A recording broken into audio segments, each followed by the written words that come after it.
Mizzou to nearly 40 points a game. He threw for 33 scores on the year, 15 over the Tigers' last 5 games against just 2 picks.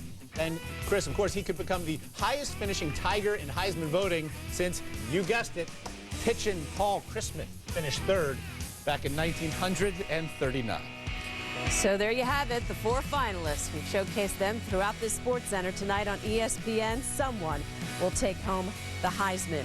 ESPN tonight at 8 Eastern. And coming up on ESPN News, they're going to have live interviews with all of these candidates as well. I'm Chris McKendry. I'm Josh Elliott. Hoops are next, Arizona at Illinois. And thank you for watching. Arizona set to take the court without Lute Olson. His temporary leave of absence became a season-long situation effective Thursday night. So Kevin O'Neill takes the reins of Arizona. To me, the biggest plus in the whole thing, it's allowing Coach Olson to go and concentrate on things that he needs to take care of off the court and not be torn between coming back to coach a team and then dealing with family matters otherwise. So to me, I'm happiest for him in the whole thing because he's able to make a firm decision and move ahead.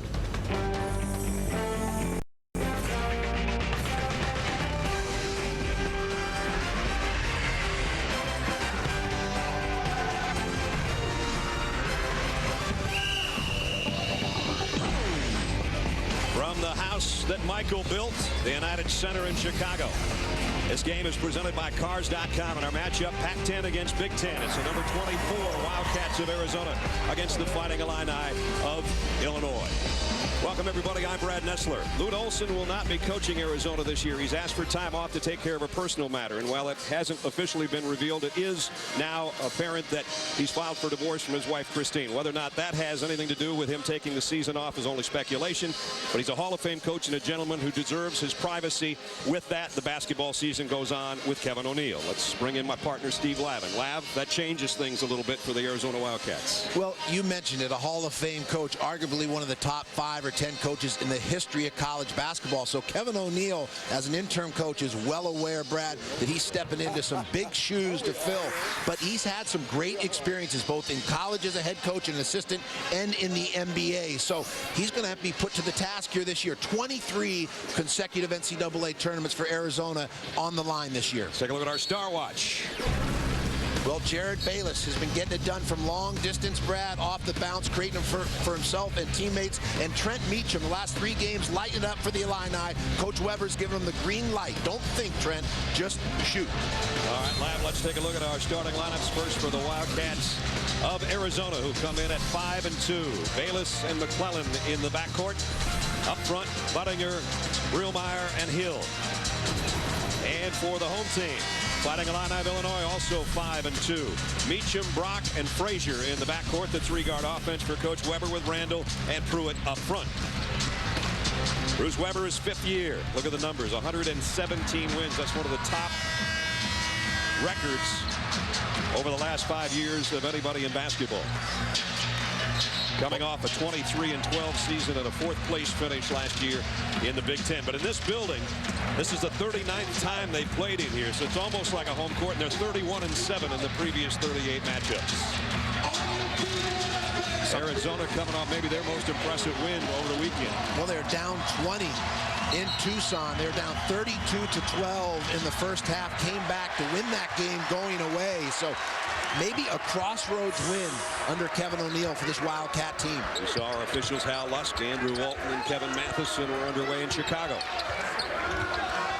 Frazier at the points. Meacham had a great game in their last outing, their win over Weber State. A career-high game for him. He's been hot the last 3 games.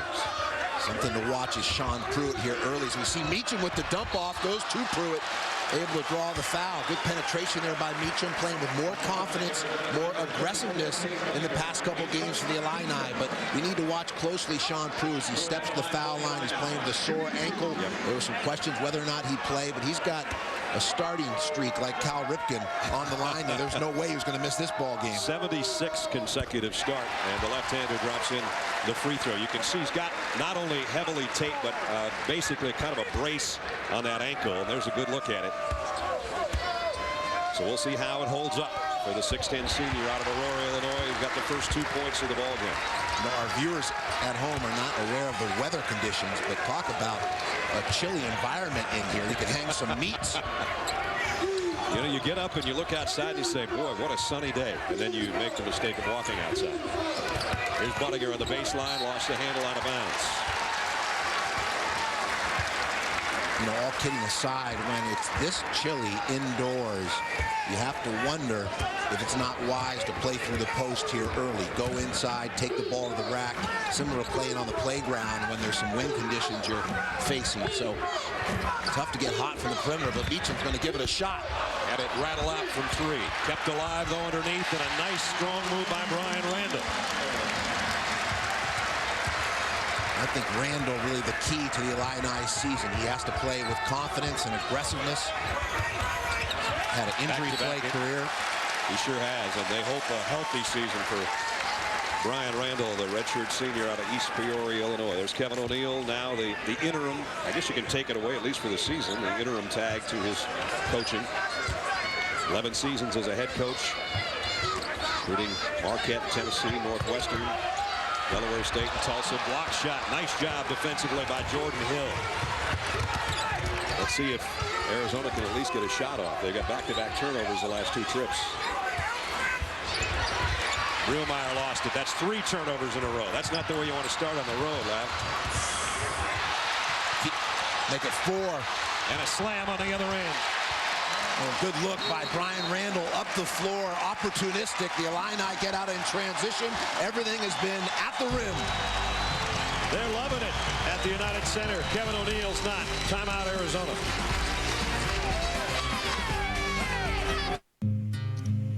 It's amazing what fits in a pocket these days. Your favorite music, all your email, today's newspaper, endless entertainment, and of course, a phone.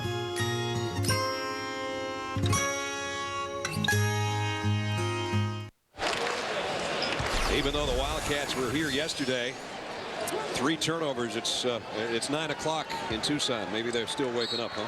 There's no doubt when you make the travel cross country, not to mention the amount of scrutiny that's been given to the Lute Olson situation, the uncertainty surrounding that. Now, hopefully this team will be able to settle in. Buttinger for 3. At least they got a shot away, but the rebound comes off to Pruitt.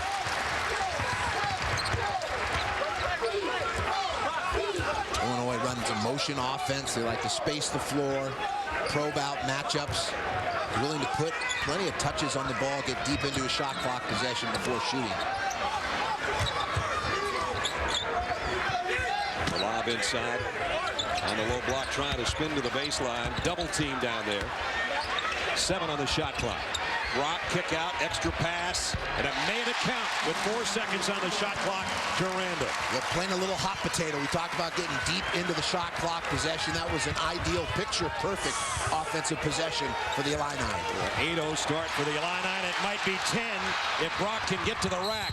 Going to be stripped and fouled by Brielmeyer.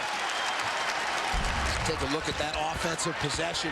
Again, the willingness to make the extra pass, the penetration by Brock, the kick out to Randall along the baseline, and the senior playing with some confidence here early in the United Center.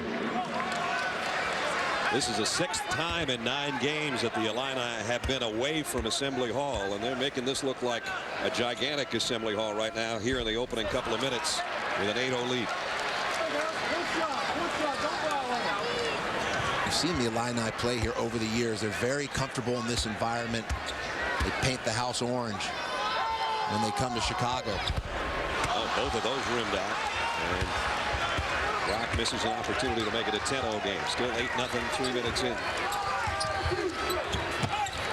Great pressure defense by the Illini. You see the active feet contain the dribble, very active hands. Good help side. Brielmeyer trying to get rid of the ball and get it in Bayless's hands, and he almost went over and back, and they turn it over again. They've got numbers. 3-on-2, and just straight up the middle for Brian Randall. Another timeout. Full timeout, Kevin O'Neill. The clock is still running on the screen. It stopped here with a 10-0 Illinois run. 6 trips for Arizona, 5 turnovers. Well, continuing with the stifling defense, look at the aggressive help on Bayless, the deflection. That allows Randall to pick up the loose ball in the open court. He stretches it out. Little finger roll over the front of the rim. What's Kevin O'Neill saying? We know that Coach Weber is sitting there saying, let's just keep doing what we're doing. Well, Arizona's got to work on some pressure releases because Illinois is extending defensively.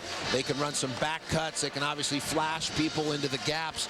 They have to do a better job of executing against Illinois, smothering, stifling pressure defensively. And everybody is getting involved for Illinois right now. It's not just a one-man show, and the extra passes they've shown, they've looked picture perfect. They don't look like a 5-2 team. They look like a 7-0 team right now.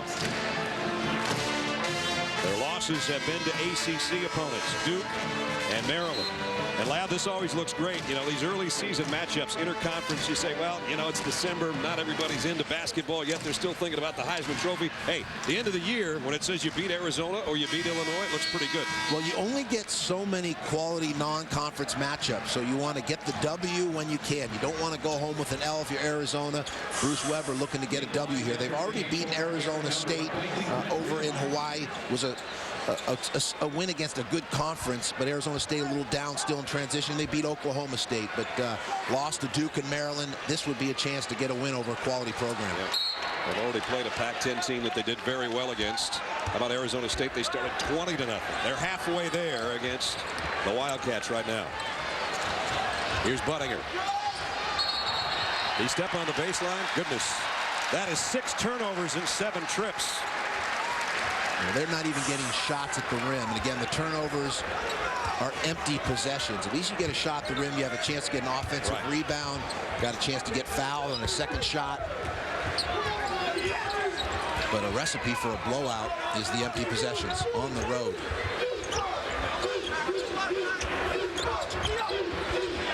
Frazier looked down low to Pruitt. Couldn't get it there. Now they lob it down on the right block. The big guy back to Meacham, and they play catch. Left hand, got it. Boy, great low post position by Pruitt there. A good feed, little 2-man game. Illinois does a nice job of running motion, but taking their time and finding matchups. That was an example on that possession with Pruitt. Bayless came up short. Buttinger kept it alive, and he's fouled down low. 15:43 to go in the first half. You talk about chilly in Chicago. Arizona can't get much colder.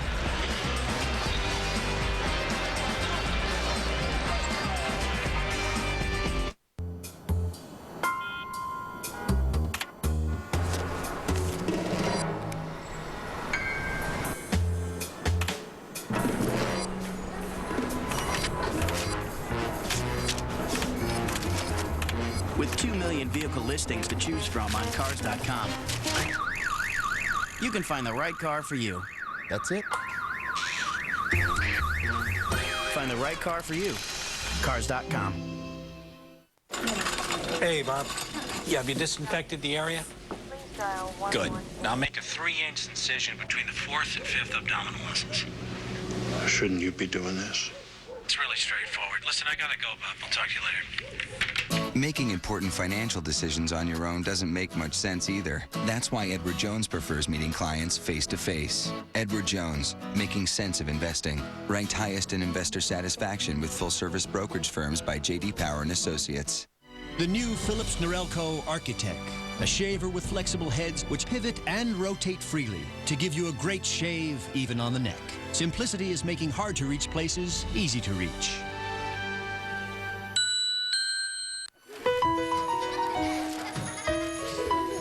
The perfect gift. Shop Zale's biggest sale of the year. Now through Sunday, take up to an extra 15% off store-wide. At Zale's, the Diamond Store. The NCAA Women's Basketball Championship coming in March. ESPN's exclusive presentation of college basketball is presented by Cars.com. Find the right car for you, Cars.com.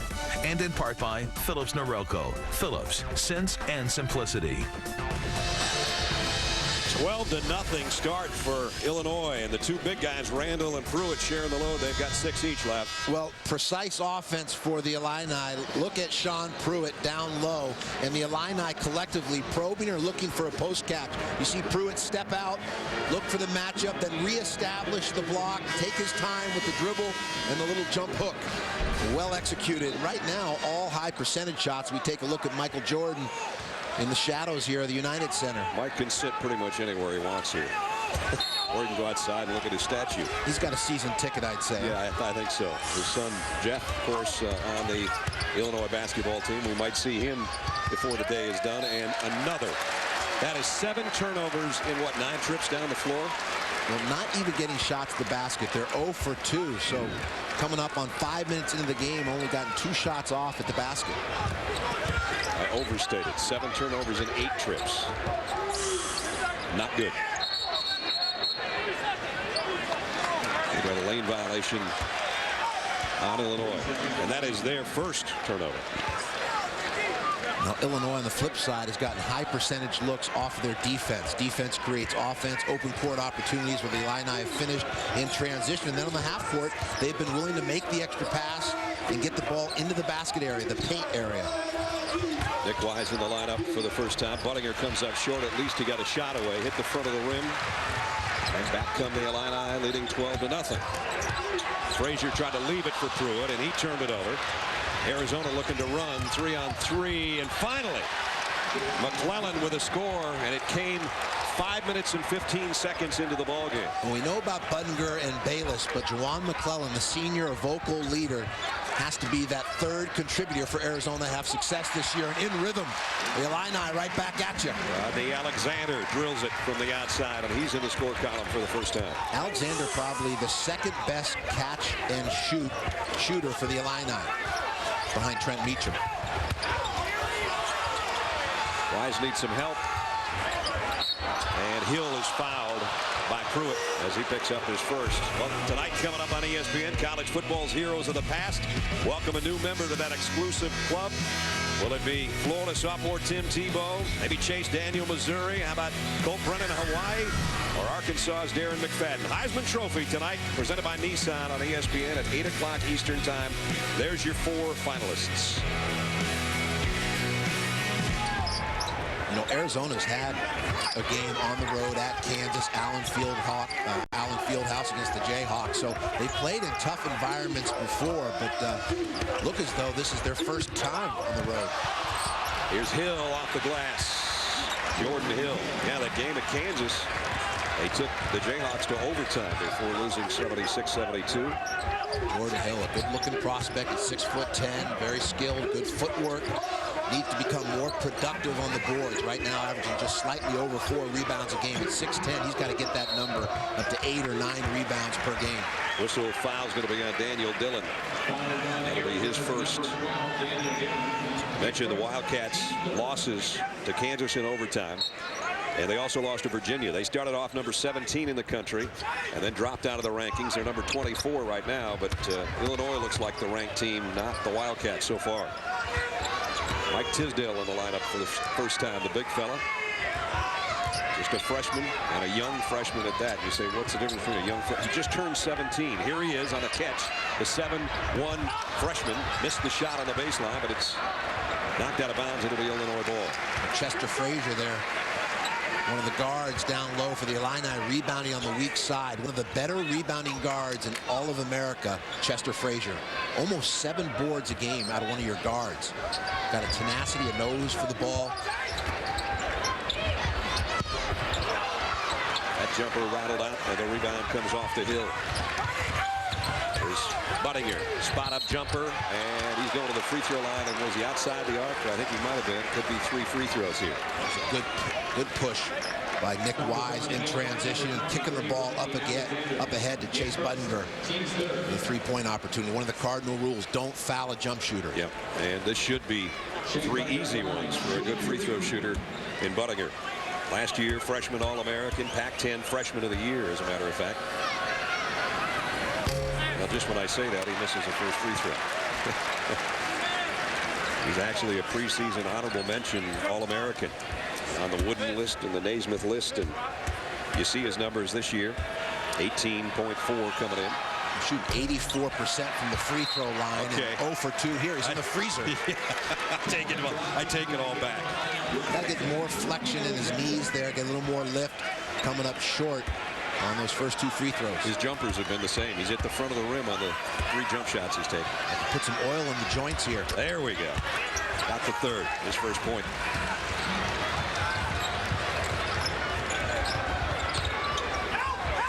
Randall, tough catch down low. Tisdale tips it in. Well, you see the Illini really taking advantage of the basket area. They own the paint. Obviously, an area they felt they could exploit. Good ball movement to finish by Hill. A good flush throwing a fastball through the rim. I don't know if that was Tisdale's man or not, but nobody within 10 feet of Hill basically on the slam. That's the first easy basket for the Wildcats all day. Sometimes it takes a while to wake up. You travel coast to coast, different time zones. 3 on the way, rims out, and it's Hill with a rebound. Whoa, look out for the elbows. Wise trying to push it in a hurry. And now spins back to the point.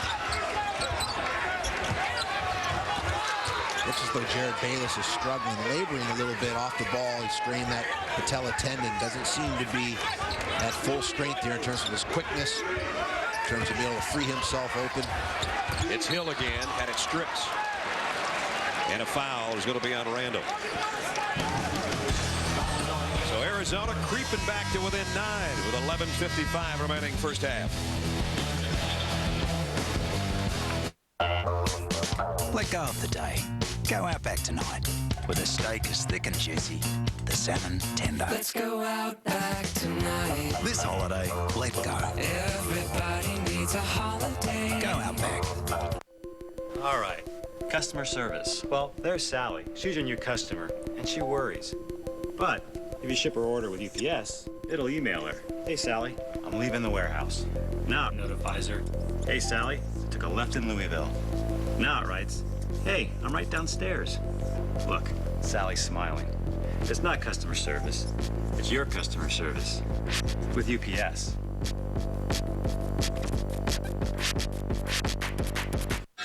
Jason Bourne is alive and is at large in New York City. Here's your ultimatum. Bring Bourne home. This is where it ends. The Bourne Ultimatum. Own it Tuesday.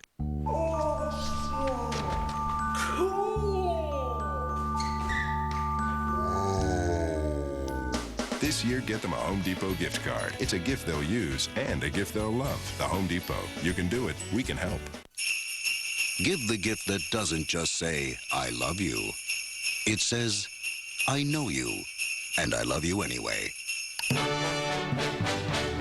eBay. Shop victoriously. Our college basketball on this Saturday presented by Cars.com. Arizona's back to within 9, 11:55 remaining in the first half as Kevin O'Neill's got his Wildcats around him. We'll take a look at Kevin's career resume. To be quite honest with you, I'd forgotten those first couple head coaching jobs before. He was an Arizona assistant with Luke, then on to Marquette, Tennessee, Northwestern, and then the NBA, where he's the head coach of the Raptors for a time, and now back as the coach of the Wildcats with Lute Olson taking this season off for personal reasons. Here's the resume in the NBA. And he said, you know, he told me before the game, he said, you know, the last 6 years I could sit over there and just chart plays. I didn't have to worry about alumni. I didn't have to worry about charities. I didn't have to worry about speaking at dinners. I didn't have to worry about being the head coach. He said, you know, people don't realize Lute's been a head coach almost his whole life. And at age 73, he says, you know, it takes a little bit out of it. Like, Kevin's 50, not 73. And he's aging slowly here in Chicago. 5 minutes, 10 seconds. Nothing but turnovers and no points, but in the last 2.5 minutes, they've come back. Well, as Kevin O'Neill said himself, and we could see from that resume, clearly demonstrating this is not his first rodeo. Right. So he is a grizzled coaching veteran of many. From each of those stops, and that bodes well for this Arizona program because as he now takes over for the remainder of this season, he's going to bring all those experiences and what he's learned, that knowledge, with him to the table. He's more of a set play guy, and Lute, of course, has been a motion guy, basically, offensively. Man-to-man guy whereas Coach Olson might be a little bit more zone-oriented. So there are changes, and he said the kids have taken to it, and that's not been a problem at all. Yeah, he likes to exclusively play man-to-man. I'd say that Lou Olson was primarily man-to-man, but he would throw in that matchup zone with certain teams based on personnel. He liked to change things up based on the game. Wow. Whoa. That was Calvin Brock flying in from somewhere over by Comiskey Park or something. I don't know, but it didn't hit.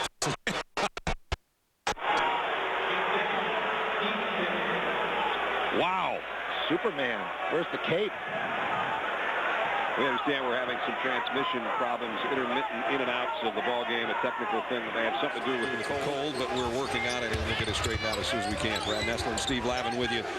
And we might have to do a little radio play-by-play as Jordan Hill and a turnaround jumper from about 12 feet. And Jordan Hill's got 8 points, and all of a sudden, Arizona is back to within 5. They trailed 14-2. Well, their response mechanisms through the year have been good. They've come back in ball games. You like to see that out of your team. The resiliency, again, down 20 to Texas A&M. A solid basketball team. Came back and won that game.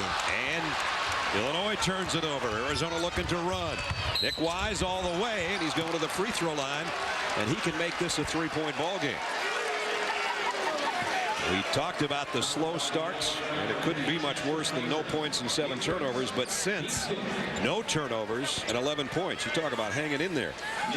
Nick Wise gives them that beat roadrunner speed, the ability to push the ball in the open court, escort it from point A to point B, and as a result, steps the foul line here with 2 free throw opportunities.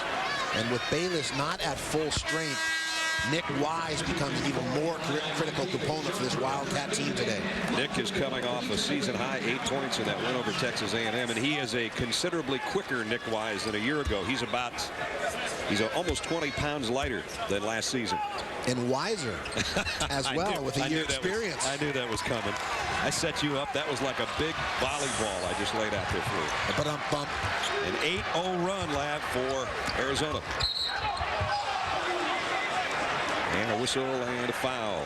10:40 to go in this half. College basketball on ESPN2 continues tonight as Marquette's Golden Eagles take on the number 23 Badgers of Wisconsin. College basketball on ESPN2 tonight at 6 o'clock Eastern time. No love lost when those two teams match up. Becoming one of the great rivalries. Fiery coaches, Tom Crean. O'Ryan. Here's Meacham. Got an open look. Maybe 2 open. Arizona, almost unbelievably, can draw to within 1 or tie the game if they hit a 3.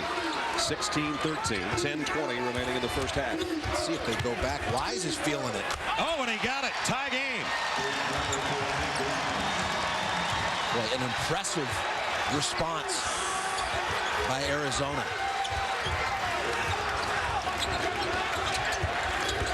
Once you've had a game where you've come back from 20 down against a quality opponent, nice penetration, the give up. Mike Davis scoring for the first time. Once you've had that as a reference point, you tend to believe you can come back in games before, and you can use that in the timeouts with your team. Hill with the offensive rebound, able to draw the foul inside against Frazier there. I really like the way Hill is playing, Steve. Well, he has to be a factor this year. You look at the big 4 for Arizona, obviously Bayless and Budinger, but then I think McClellan and Jordan Hill. Those are the next 2. If those 4 can be consistent double-figure contributors, and Hill, because of his presence inside, needs to increase the rebounding at both ends of the floor, but that gives them a real solid nucleus to build around. Well, Atlanta, Georgia doesn't connect. Still having a great game with 8 points and 4 rebounds already. See if Illinois can reestablish their offensive rhythm. This guy would help the cause with that left hand. That's the second time he's made that move. A quick bounce and then release that jump hook very quickly in traffic among Arizona defenders.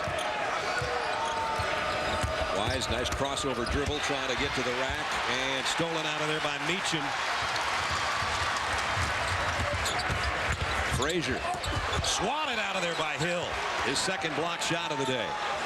Wow, frozen rope on that block shot. Traffic, a lot of congestion down low. Pruitt and Hill, and a Jump ball and possession arrows going Arizona's way. Well, the penetration by Frazier, but Hill comes alertly from the weak side, just sends it back out. Looked like a frozen rope base hit to center field. And then he gets a breather.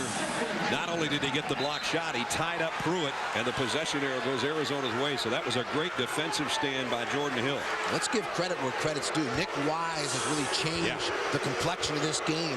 His speed, his quickness, his alertness defensively, getting a lot of deflections and ball pressure there, helping in the post, and then pushing the ball, escorting the ball for the Cats. There he does exactly what Lab's talking about. The kick out to McClellan. The three doesn't go, though, and Pruitt all alone for the rebound.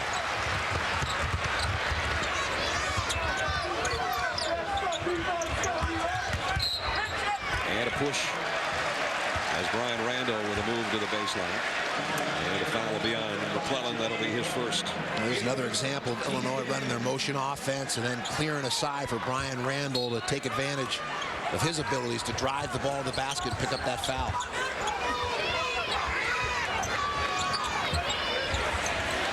Three-pointer by Trent Meacham.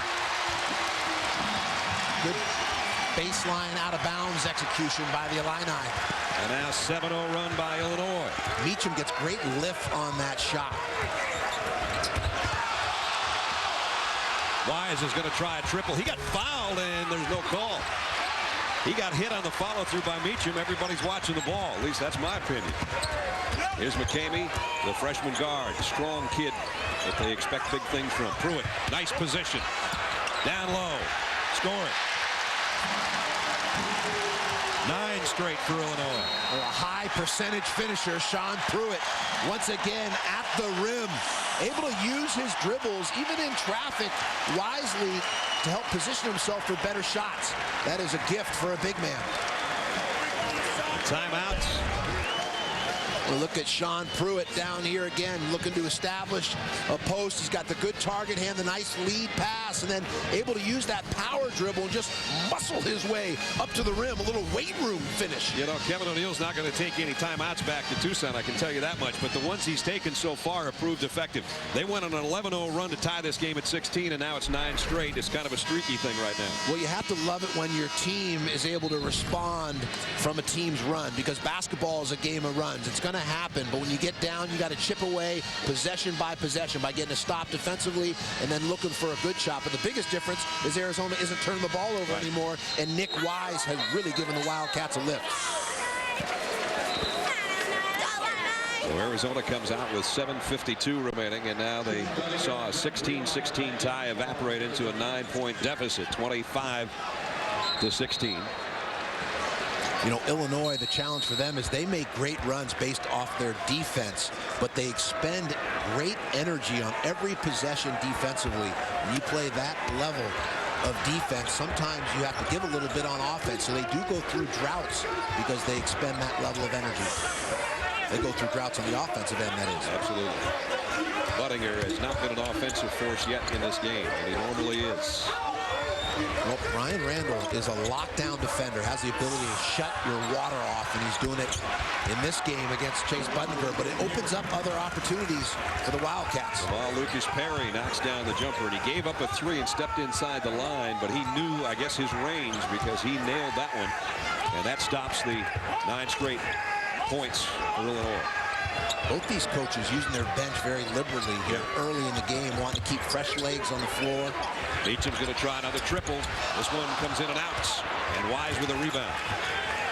Wise gets a great push in transition. He's got his head up, knows that the pass is quicker than the dribble. Randall again all over Buttinger. Randall's so long, yet still has the foot speed to be able to contain the bounce. And Hill, great position, a little bit too strong, though. Pruitt did a nice job pushing him just far enough away from the rack that that hook shot didn't go. Well, Big Ten country, very physical style of play in this ball game to this point. Both coaches employ the man-to-man defensive principles. Again, Pruitt with that little nifty bounce. That was a nice extra pass by Pruitt, but it's not going to pay off anyway. Arizona's got, they stepped on the sideline right in front of their own bench, though. 6:23 remaining first half. Illinois from the Big Ten leading Arizona from the Pac-10, 25-18. You ready for this? Yeah. Hello. Hi, honey. Hey, where are I got stuck at work. I can't pick him up from practice. You promised. Yeah, I know. I'm sorry. That's fine. I'll go get him. Okay. She hung up on me. Just a little something. Find some of the best values of the year at the Lexus December to Remember sales event, now through January 2nd. College football's heroes of the past welcome a new member to their exclusive club. Tonight, one college football player will transcend greatness and become a legend. Will Florida's record-setting superhero emerge from a wide-open field?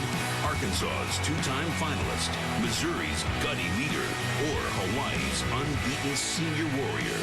The Heisman Trophy presentation presented by Nissan, tonight at 8 on ESPN, followed by Bowl Mania. I got ADT because my neighbors were robbed. But ADT did a lot more than protect me from burglaries. I was at a meeting when the fire started. Molly was all alone. Fortunately, ADT was looking out for us. They acted fast and called the fire department. They rescued Molly just in time. ADT saved my home and the most important things in it. Every day, ADT is there for our customers with an easy way to arm and disarm your system, fast alarm response, and our advanced network of monitoring centers. A single ADT system can help protect your home from burglary, fire, and carbon monoxide. When an alarm is received, ADT can respond quickly, calling the local authorities for help. And you get ADT's monitored protection, plus great local service, all for about $1 a day. You could even save up to 20% off your homeowner's insurance. What good is an ordinary smoke detector if there's no one around to hear it? I know ADT will hear it.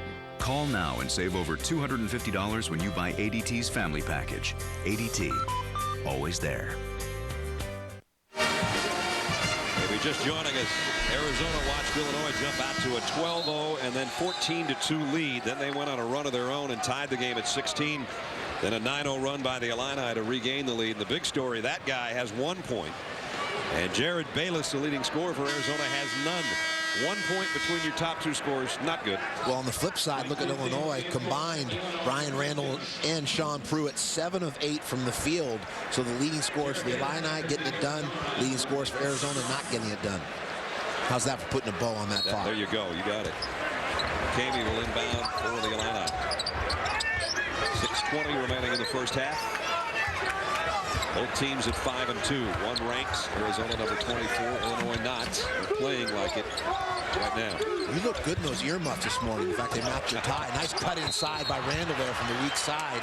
Able to draw the foul. Again, great spacing by the Illini. They open up the basket area, and against Arizona's pressure, Randall able to cut into the basket area. Randall, a 3-year starter. He missed almost a third of last year with injuries, and you mentioned earlier, Steve, that injuries have been a problem. He's had a tough time staying healthy. He had an abdominal and a thigh problem 1 year. He broke his hand 1 year, and now here he is as a redshirt senior. That's why he's a redshirt senior, because of the medical redshirt year. Well, throughout his career, he's had flashes of brilliance, but then struggles at times with his confidence, his aggressiveness, becomes tentative at times on offense. And if he can just have a full season of good health, now as a senior and a leader, he has to become the go-to guy for the Illini.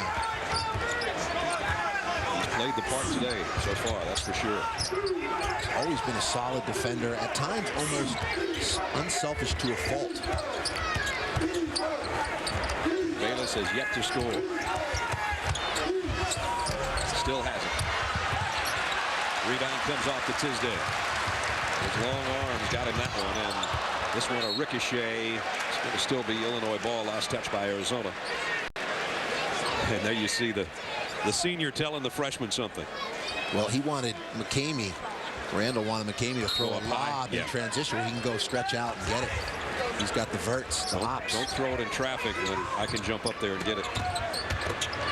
Meacham trying to leave it for Tisdale. Left hand, got it. Nice job by Tisdale keeping the ball high. So often, big men will bring the ball down where the smaller players, the munchkins and the midgets, can strip it. Keep that ball high, above the chest. Now it's a 13-2 run by Illinois again. And another turnover just when you think maybe McClellan's going to get a break by getting a loose ball rebound. His foot's on the baseline. Boy, Arizona has surprisingly stepped out of bounds 3 or 4 times in the first half. Very unusual. At least twice on that end, and then once in front of their own bench before the last time out. So you're right. That's a tough one. What do you call Court's your not team? big enough. Yeah, you call a timeout and say, hey, guys, try and stay in bounds. That's right.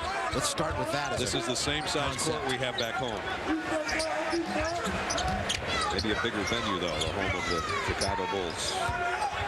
Brian Randall moving well without the ball, coming off his teammates.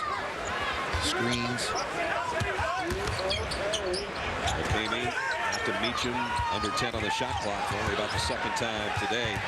Now Meacham, spin move, a lot of dribbling, trying to get an extra pass, and he gets it to Tisdale. He at least got a shot away, but that's not the one they were looking for. Well, that was a great defensive possession right there by Arizona, containing the dribble, helping one another, finishing with a contested shot, and then securing the rebound with the box out. And whistle, is going to be a foul on Tisdale. Celtics are in here tonight, so it's a double dip day. College in the morning, the pros coming up tonight. Doc Rivers brings one of the hottest NBA teams in a long time into United Center, and the Bulls coming off a win of their own. And the Illinois women's team also plays in between, so it's a triple header. You know why we're cold? The Blackhawks were here last night. Floor's always a little chilly when I like the earmuffs, though. The earmuffs, the scarf. yeah, I know. I got those at O'Hare. It's a good look. Covers a lot of my head. That was impressive. Hill with 9. One of his big problems has been staying out of foul trouble. Jordan Hill, the sophomore in Atlanta, and he does not even have a foul today. And a nice job on the boards, too.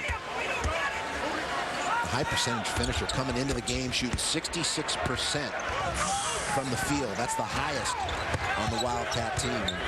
Hasn't disappointed today at the offensive end. Arizona's cut it to 9 again. Here's Randall going strong to the basket.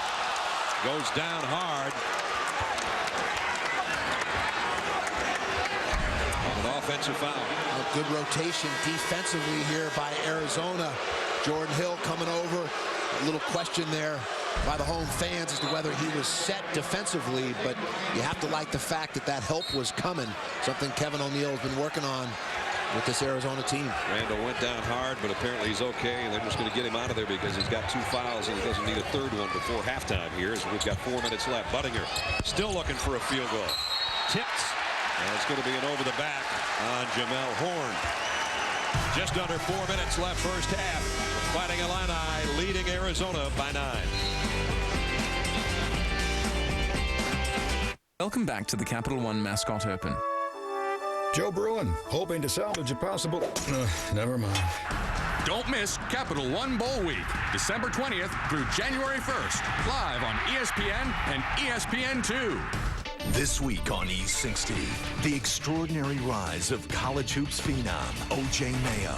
And can Bill Simmons create some halftime magic and win a fan a new car? E60, Tuesday at 7 on ESPN.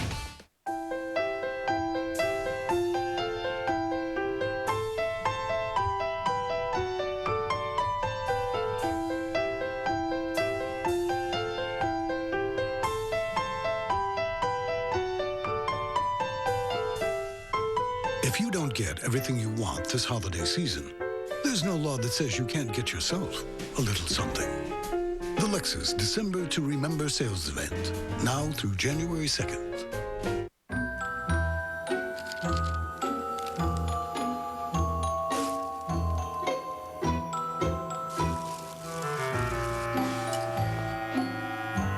It's not always just the thought that counts. Give him something he'll really love and want to use every day. The Philips Norelco Architect. Its flexible head removes even the trickiest hairs from his neck. Simplicity is giving him a gift he'll actually use. That is lovely. Thank you. He went to Jared. He went to Jared. You went to Jared? Jared, the Galleria of Jewelry, has 5 times the selection of ordinary jewelry stores, from the classic to the contemporary, so you'll find the perfect gift. Exquisite form, wonderful line. Thank you. He went to Jared. Jared, the Galleria of Jewelry. Coming up at halftime of the UPS Halftime Report, Dari Noka, Fran Fraschilla, Stephen Bardo. Going to get you ready for Kansas and DePaul. Jayhawks trying to get revenge after losing to DePaul last season. Also, these guys going to give her Power Fives. Got any hints as to what we might see there? Planes, trains, and automobiles. One of the best teams in the country is in one of the hardest places to get to. All right.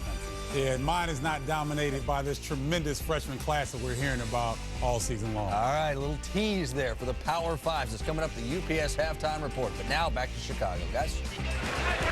All right, there's the tease. Stick around. You still got 4 minutes left here as Illinois with a lead, but they missed a free throw and Hill with a rebound. We got just inside of 4 minutes. Franny and Bardo have just enough time to hustle over to the cafeteria and get a turkey melt from Vince. Both Franny and Bardo love the turkey melts. That keeps you going. That sounds pretty good about Bristol. now. Yeah. Little frozen yogurt for dessert. You could just put the yogurt out here in Chicago to be frozen by the time you wanted to eat it. Here's Bayless, baseline, kicks it out, and knocking it down is Jamel Horn. I like the fact Budinger isn't forcing. He's having one of those games where he hasn't been productive offensively, but instead of forcing the action, he's trying to keep his teammates involved, demonstrate some poise and composure. Well, if he has a better second half, they've got a chance, but he's 0 for 3 from the floor. He's turned it over twice, and he's missed 2 of his 3 free throws. That's Budinger we're talking about. And Bayless basically coming up empty as well, and yet you're only down 7. Make it 9, potentially 10, as Meacham to the hole, exhibiting the left hand. Chance for the old-fashioned three-point play. You know, Bruce Weber told Trent Meacham, look, stop thinking. I want you to not hesitate, and instead, look at the opportunity. Little hesitation move there. Actually, the quick left hand as the Arizona defenders were coming to help. Watch him use his body a little bit to just throw it up there, throw his back to the defenders. Well, a transfer from Dayton. Yeah. Coming back home to the Illinois area. Great technique, textbook, and of course we jinxed him as he throws a rock up there. Absolutely. He does have 5 points, though, and he shoots 66% from the floor in the last 3 games. You mentioned at the outset, but Coach Weber told Meacham, look, don't think, don't hesitate, just catch and shoot the ball. Simplified things for him. You got the green light, the Emerald City green light, Trent. Just shoot. Budinger coming back defensively, gets his feet tangled up on an 0 for 4 day from the floor and trying to hustle on defense and almost got hurt coming down court. Whistle, and the foul is going to be on Nick Wise. That'll be his first. Tonight on ESPN, college football's heroes of the past welcome a new member to an exclusive club. Heisman Trophy. Will it be Tim Tebow, Chase Daniel, Colt Brennan maybe from Hawaii, or Arkansas's Darren McFadden? It's a Heisman Trophy presentation presented by Nissan on ESPN tonight at 8 o'clock Eastern Time. Meacham got a lot better rotation on that free throw. Came in shooting 77% from the stripe. He gets great lift on his shot. High arching. Release. Part of our Star Watch, and he's trying to make us look good. Tickles the twine on that second one. Nothing but net. So the lead balloons back to double digits. Back to 11. Arizona would love to get it down to 6 or 7, I would think, by halftime, and they'd think with their top 2 scorers on the Schneid, that would be pretty good. Bayless can't get it. Horn keeps it alive. Bayless now try a 3. Big shot, won't go. Kevin O'Neal with a tough decision here. It seems Bayless really favoring that good lob ahead. Touch pass. Extra pass by Mike Davis was brilliant. Well, started by Meacham with the lob, then Davis alertly with that touch pass. Pruitt, the high percentage finisher. Well, the biggest lead of the early day. Wise for 3. Hill, another rebound, and he scores underneath. Boy, if it wasn't for Jordan Hill, this thing would be ugly as far as if you're an Arizona fan. He's got 7 rebounds, and now Illinois turns it over as they palm the ball. And Hill is limping over to the sideline. Well, we saw the sharing the sugar there. Just heads up basketball. Meacham alertly throwing the ball ahead. Looks like they're checking maybe his shin, but he's got 7 rebounds to go with 12 points. And if it wasn't for him, Arizona would be way out of this thing. They could not afford to lose Jordan Hill. He's got 12 and the rest of the team's got 12. So hopefully that's nothing serious. You can see him grimacing in pain, but they're not working on any particular part. It just looked like he grabbed his left shin, maybe just got kicked down there the last time And that's kind of where he's holding it. That puts more pressure on Horn now. Realmeyer back in there as well. But this is not exactly an offensive juggernaut they've got on the floor right now as far as their normal scores. Buttinger's not even out there. They got an open three, and it's way short by Horn. And I think they're going to call a foul on Pruitt as Realmeyer just had nowhere to go.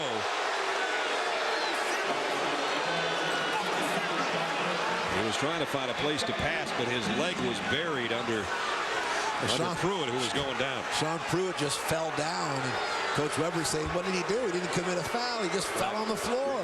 He's saying he's got to have a place to land, but I think they're thinking without worrying. They had to worry about Realmeyer getting injured, I think, because his leg was under a pile of 6'10" Sean Pruitt. And a really interesting contrast. Both excellent coaches, and Coach Weber and Kevin O'Neill. Let's take a look here as we see Realmeyer has it. Kind of collapsed on his leg. Actually, I think it was a good call.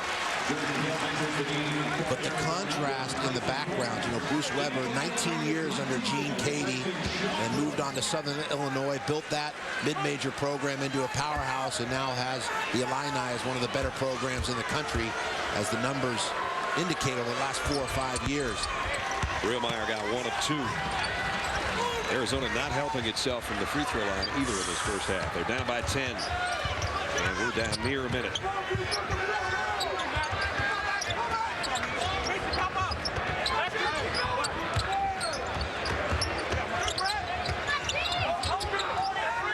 Illinois working for a good shot. They're completely satisfied with using as much clock as possible before the break. Trying to get it to Tisdale, and he fades away on the baseline. Hill, another rebound. What a first half this kid's had. Yeah, just a yeoman's effort in the basket area by Jordan Hill. Well, Arizona would take single digits at the break.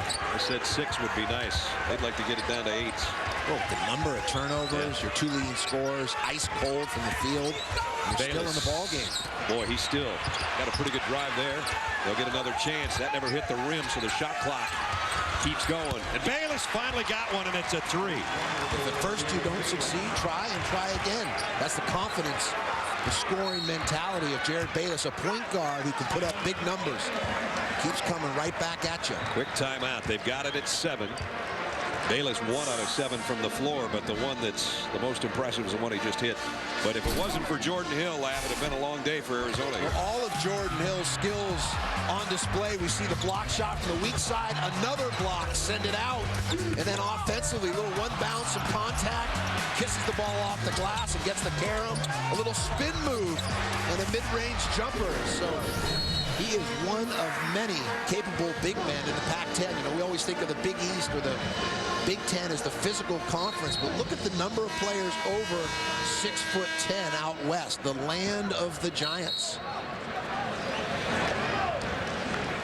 Arizona with more turnovers than they have field goals, but that guy's got 12 points and 9 rebounds. And he is helping to save the day so far. It's a 7-point game. If they can hold Illinois without a field goal here in the next 12 seconds, they'd be happy to go to the locker room with 10 turnovers. And only down 7. Here's the final seconds of the first half. Tisdale. I don't know if that's the shot they wanted. Arizona might have a chance here. Ball on the way. Wouldn't that have been something if Hill would have hit that? Well, kind of a crazy half. A game of streaks. A big start by Illinois. Bayless and Buttinger have only 4 points. They're the top 2 scorers for Arizona. And still, they're only down 7 as we head to the UPS halftime report. Here's Dari and the guys, fellas. All right, guys, thank you very much. It is the UPS halftime report. Dari Noka, Fran Fraschillo, and Stephen Bardo. It is a 7-point Illini lead. Brad said it. I mean, serious game of runs, starting with a 12-0 Illinois run to start the game off. As you've watched this first half, Fran, what have you seen? Well, I like the fact that they got off to the quick start. I do like the fact that Arizona, under Kevin O'Neill, is going to show a lot of toughness. Playing early on the road, having to travel through time zones is a tough test for this team. But I think we're going to find out a little bit more about what Arizona is made of, because remember, they were down against Texas A&M big at home, came back and won. And the Illini, Stephen, I like the fact that they're playing with some aggressiveness. They're not the flying Illini that you remember, but they're kind of the grinding Illini right now. They are grinding, but that's what got Arizona back in the game, was their grinding defense. Jordan Hill and Nick Wise really came up big on the defensive end and got them kind of settled down. A lot what you were saying, Fran, a mental toughness trying to start early. They're playing 9 a.m. Arizona time, the start of this game, so we're seeing some mental toughness as they come back into the ball game. First game, by the way, for Arizona since learning this week that Lute Olson would not be back at all this season. Of course, Lute Olson, personal leave of absence. He is going through a divorce. How might his absence be seen in the first half that we've seen and on down the road with this Arizona play? I think psychologically a little bit early with the team because there was so much uncertainty. But remember this about Kevin O'Neill. He's been a Lute Olson lieutenant. He was there during the glory days. NBA experience as a head coach, and the players love his intensity. I talked to Lute Olson this summer, and he was excited about having Kevin O'Neill back on his staff because of the fact that he brings that energy that may have been missing the last couple of years. Well, and Fran, when you look at the situation with Coach Olson, they knew what was going on. He anticipated he was going to be out. Kevin O'Neill comes in and brings stability to the program and brings a toughness to a soft Arizona team the last 2 years. And you see they're really starting to get into the flow and expect this game to be very tight down the stretch. Still ahead on this UPS halftime report, we look ahead to the next game. Kansas, number 3 in the country, at home against DePaul, a team that knocked them off last season in Chicago when KU was number 5. Also, Steve and Fran going to deliver their Power 5. Sorry, Fran, Steven, right back at you. ESPN's exclusive presentation of college basketball is brought to you by the Lexus December to Remember sales event, now through January 2nd. You ready for this? Yeah. Hello? Hi, honey. Hey, where are you guys? I got stuck at work. I can't pick him up from practice. You promised. Yeah, I know. I'm sorry. That's fine. I'll go get him. Okay. She hung up on me. Just a little something.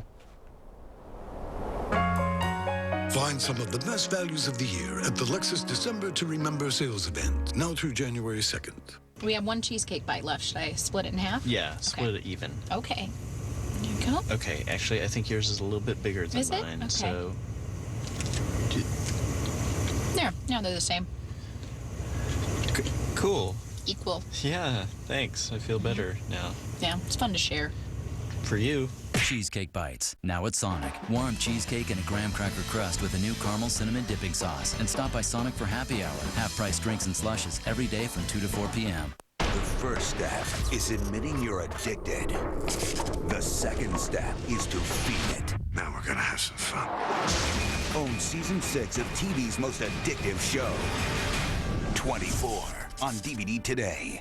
On the one hand, you've got your federal student loan. On the other hand, you've got your tuition, your books, your room and board, computer equipment. You know, the real deal. A Think student loan can balance things out for you with up to $40,000 a year. It's easy. You apply over the phone, and you get your money in as little as 5 business days. And payments don't start until after you're out of school. Your check is sent directly to you. Applying for a Think student loan is fast and easy. It takes just minutes on the phone. Call toll-free for more information or to apply for your Think student loan. Up to $40,000 in as little as 5 business days. Call 1-800-353-4002. That's 1-800-353-4002. 1-800-353-4002. Or visit us online at think62.com. That's think62.com. Bowl Mania. Get the breakdown on the bowl game. These are the games everybody remembers. Our guys will dissect all 32 games from the locks to the toss-ups. They are rolling over people right now. Bowl Mania. Tonight at 9 Eastern on ESPN. This is the UPS Halftime Report. Coming up after Arizona, Illinois, number 3 Kansas tries to remain perfect on the season as the Jayhawks host DePaul. Going back to last season, KU has won 22 of its last 23 games. They will play today, though, without Brandon Rush, who was suspended for this game after missing a court date for traffic citations. We welcome you back in. Dory, Fran, and Steven. Looking at KU now, Fran, who is going to have to step up in the absence of Brandon Rush? Well, it's got to be Mario Chalmers to me, and they're playing still without Sharon Collins, the brilliant sophomore guard. Mario Chalmers is the X factor for Kansas. He gets it done on offense and defense. Here's a guy that shoots 43% from the field. He averages 3 steals a game. He gets you 12 to 15 points every night, and he just has a confidence about him that allows him to take and make big shots. And when you look at Kansas with so many good players, Darrell Arthur, Rush, Collins, and so forth, Mario Chalmers is a guy that I want taking a big shot for Kansas in crunch time. And then on the other side, Draylon Burns, we see 18 a game, but his last 2, he's been over 30. Well, in Game 2, Dari hit the game-winning shot. Game 3 came back with 32. Game 4, he came back with 32. He's really carrying the DePaul ball club. They're struggling to find an identity. They're guard-heavy, and they still haven't taken to Wainwright's system, but eventually they'll be very tough midway through the Big East Conference. All right, time now for the Power 5. And during the first half, we teased this. Fran, you said there's a team in there that's tough to get to by planes, trains, and automobiles. Steven said it's one that's not led by a freshman. Let's go. Power 5. All right, well, with my 5, you're looking at the way I do my Power 5 is by who's playing well that week, not where you were ranked, because I hate when a team loses 3 games in the middle of the season and then doesn't move up or down very much on the poll. So the teams I like, obviously, UCLA still, even though they lost. Washington State, to me, at number 4, is one of the best teams in the country, simply because they play great together. The whole is greater than the sum of the parts. We know about Derek Lowe. We know Kyle Weaver. But guys like Baines, Calgill, Rochester, these are all really good players. And by the way, Pullman, Washington is a heck of a place to try to get to. And it used to be hard when they were in the Pac-10 and they weren't winning. Now it's impossible to go there and play there and try to win. Texas is at the top of my top 5 because they have 2 signature wins early in the year, UCLA and Tennessee, Stephen. Well, I got Texas with you there in my top 5. They're not number 1. I like Memphis still. They struggled a little bit, but just too deep. Derrick Rose leading the pack. I also have UCLA. I know that they've lost, but Collison's coming off of injury. Love is a freshman who is getting better each game, and their depth out there, I still have them to be number 1 in the country. UNC, of course, is playing extremely well. Ty Lawson out at Ohio State, but they still get the win on the road. So that's my 5, also with Texas in there as well. DJ Augustine, maybe the best point guard in the country. Absent? Kansas. Nobody rock, chalk, and Jayhawk on this particular set. All right, Kansas again. That game coming up after Arizona, Illinois. We've still got to show you the second half of Arizona, Illinois. How about Jordan Hill, 12 points, 9 boards, but his Cats trail by a touchdown. This halftime report is delivered by UPS. What can Brown do for you? Okay, accessibility. So you have an urgent package ready to go. Well, just drop it in UPS Dropbox. They're everywhere. Or log on to ups.com and schedule a pickup. Or take it to your nearest UPS store. Or you can hand it to any UPS driver and they can take it from you. It's not just accessibility, it's accessibility with UPS. Let's give them a bigger smile. Nicole Dalton for Bristol-Myers Squibb. I changed a diaper. I buttoned a little shirt. I opened a car door. I gripped a steering wheel. I rolled around on a gym mat with a 2-year-old. I am the champion. Rheumatoid arthritis is not. Your will, our medicines. Together we can fight the serious diseases. Bristol-Myers Squibb. Together we can prevail. As a boy, Let's go play machete fight. Dewey Cox accidentally chopped his brother in half. But out of tragedy, I cut my brother in half. his dream was born. Walk hard. It's the devil's music. From the guy who brought you Talladega Nights in Superbad comes the comedy smash of the holiday season. It's illegal to be married to 2 people at the same time. What about if you're famous? Walk Hard. Rated R. December 21st. The next time you want a clean, comfortable shave, change heads. Wow. There's a good-looking face. Hey, guys. Introducing the Remington Clean Exchange, the only electric shaver featuring a disposable head you never have to clean, and 2 nano silver foils that reduce irritation. The Remington Clean Exchange. Honey. Want a better shave? Change heads. Clean Exchange from Remington. First name in shaving. What's that, Mommy? This is called the wishbone. And the one who gets the bigger tap gets their wish. Wow, it worked. Give her the Leo Diamond from Kay Jewelers, the first diamond ever to be independently certified for its superior brilliance. Handcrafted by the master diamond artisans at Leo Schachter and hand-selected to match beautifully by Kay Jewelers. What if you had one, Daddy? Well, I kind of think I did. Every kiss begins with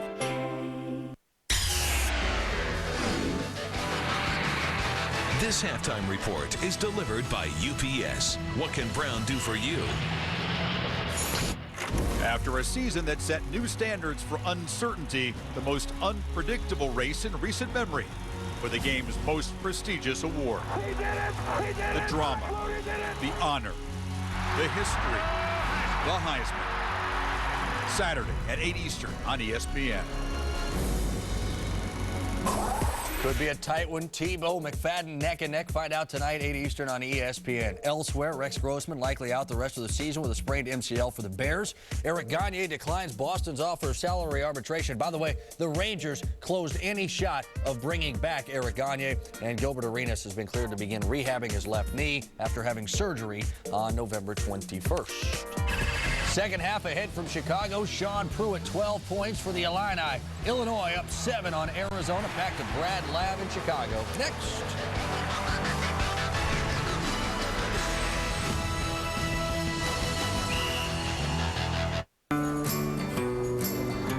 This is the story of giving my mom what she really wants for the holidays.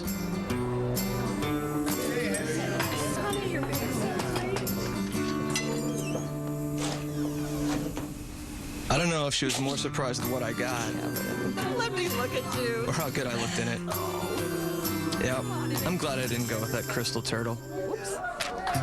Whatever your story is, your Citi card can help you write it. Citi, let's get it done. At Dick's Sporting Goods, we've got gifts for sports. Like tailor-made drivers and Titleist golf balls. Outerwear for the whole family from the North Face. Plus new styles of Under Armour fleece and cold gear. And a great selection of fitness equipment. We have gifts for the outdoor enthusiasts like GPS systems. And Coleman road trip grills. Or come see our selection of Crocs. And basketball shoes. Plus table games. And Fathead wall graphics. If you're not sure what to give, pick up a holiday gift card. Every holiday season starts at Dick's Sporting Goods. Dig. When the Big Ten hits, the fans get seismic. They're waiting for the tip-off. The ball beat on painted wood, the 1,000 thumps pounding primal. Big Ten excitement distilled into 40 hungry minutes. A tradition of epic competition where diehards play even harder. Bumping game speed to blur. Every fan's voice hits maximum scream. Every player speaks fluent love of the game. And when the final buzzer sounds, every ounce of energy has been turned into magic. Magic.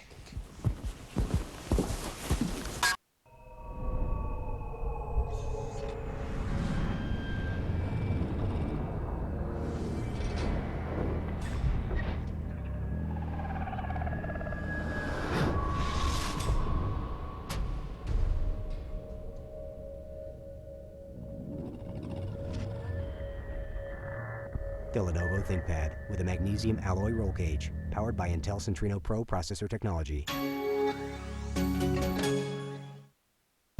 What's your favorite fragrance? Now you can get it for less at FragranceNet. Over 5,000 brand name fragrances, all at up to 70% off department store prices, all at FragranceNet. Get free shipping on orders over $60. For an additional 10% off your first order, go to fragrance.net and type in coupon code DISH. For your favorite fragrances at up to 70% off department store prices, go to fragrance.net. Fragrance.net.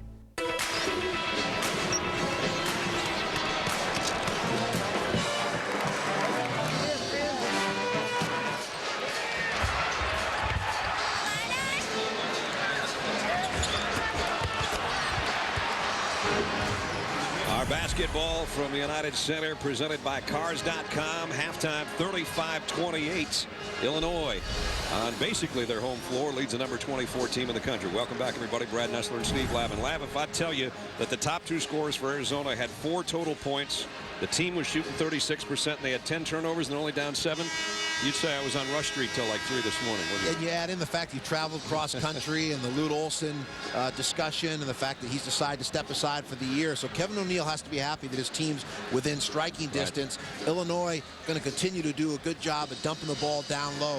8 of 9, Pruitt and Randall combined, high percentage finishers, and really good shot selection by Illinois. Once Arizona solved the turnover problem, they settled down, got into a rhythm, but they've got to get Budinger involved. Right. Well, it's been a game of streaks. 12-0 for Illinois to start things. If it wasn't for Jordan Hill, look at his numbers, 12 points, 9 rebounds, and basically the rest of the team hasn't even matched him, as they have 16 points and 11 rebounds, the rest of his teammates. Nice balance by Illinois. Again, it was 12-0 to start. Then Arizona went on an 11-0 run, tied the game at 16. Then Illinois with 9 straight. Then Arizona to close the half with 6 straight points. And that's why we're where we're at was still very much a ball game. 7-point Illinois lead just about set to start things off. We'll see if Bayless and Budinger can come to the forefront offensively for Arizona. First possession, oftentimes an indication of what a team wants to do, and they see him dump it inside again, going right through the big fellas. Point blank range. Pruitt, Randall, and Tisdale now have 26 points between them, as that's 14 now for Sean Pruitt. And he's perfect from the floor, 6 for 6. That's 9 of 10 between Randall and Pruitt, shooting 90% on the front line between those two. Meacham with the loose ball, little rugby scrum, breaking out. Going after it, and possession arrow is going to be in Arizona's favor, and that's good because they didn't need to start their first possession with a turnover. Meacham gets into that passing lane, deflects it, and then scrapping and fighting Wildcats and Illini everywhere. Remember, there were 8 turnovers in the first 9 trips for Arizona to start the ball game. They didn't want to start the second half that way. Here's Hill asking for it. Got a great look.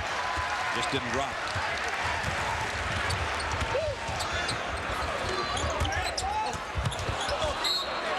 And out of bounds. Last touched by Hill. You know, Randall at times does that. He tends to jump up in the air and be floating instead of keeping his balance and either come into a strong 2-foot jump stop where he can power up for a shot or kick the ball back out, and kind of goes in there sometimes indecisively in terms of what he's going to do. Frazier trying to pack it in, and they turn it over. 7th Illinois turnover of the ball game. Here's Budinger, still without a field goal. Look at the help there by Pruitt. Every time Budinger puts the ball on the floor, he's going to see an Illinois jersey giving early help. And of course, Randall's so long, he's able to extend and contest shots. Got a foul there on Meacham on the baseline as McClellan tries to take the ball to the basket. Meacham got his feet tangled up with McClellan. But all game long, Budinger has seen either the long arms, the wingspan, the branches of Randall or Calvin Brock. You know? So you're looking at 6'7", 6'8" all night long. Hill again got a nice turnaround, one-hand hook shot, didn't go. So he's had pretty good position, but hasn't hit either shot in this half. Pruitt and Hill, nice battle going on down there.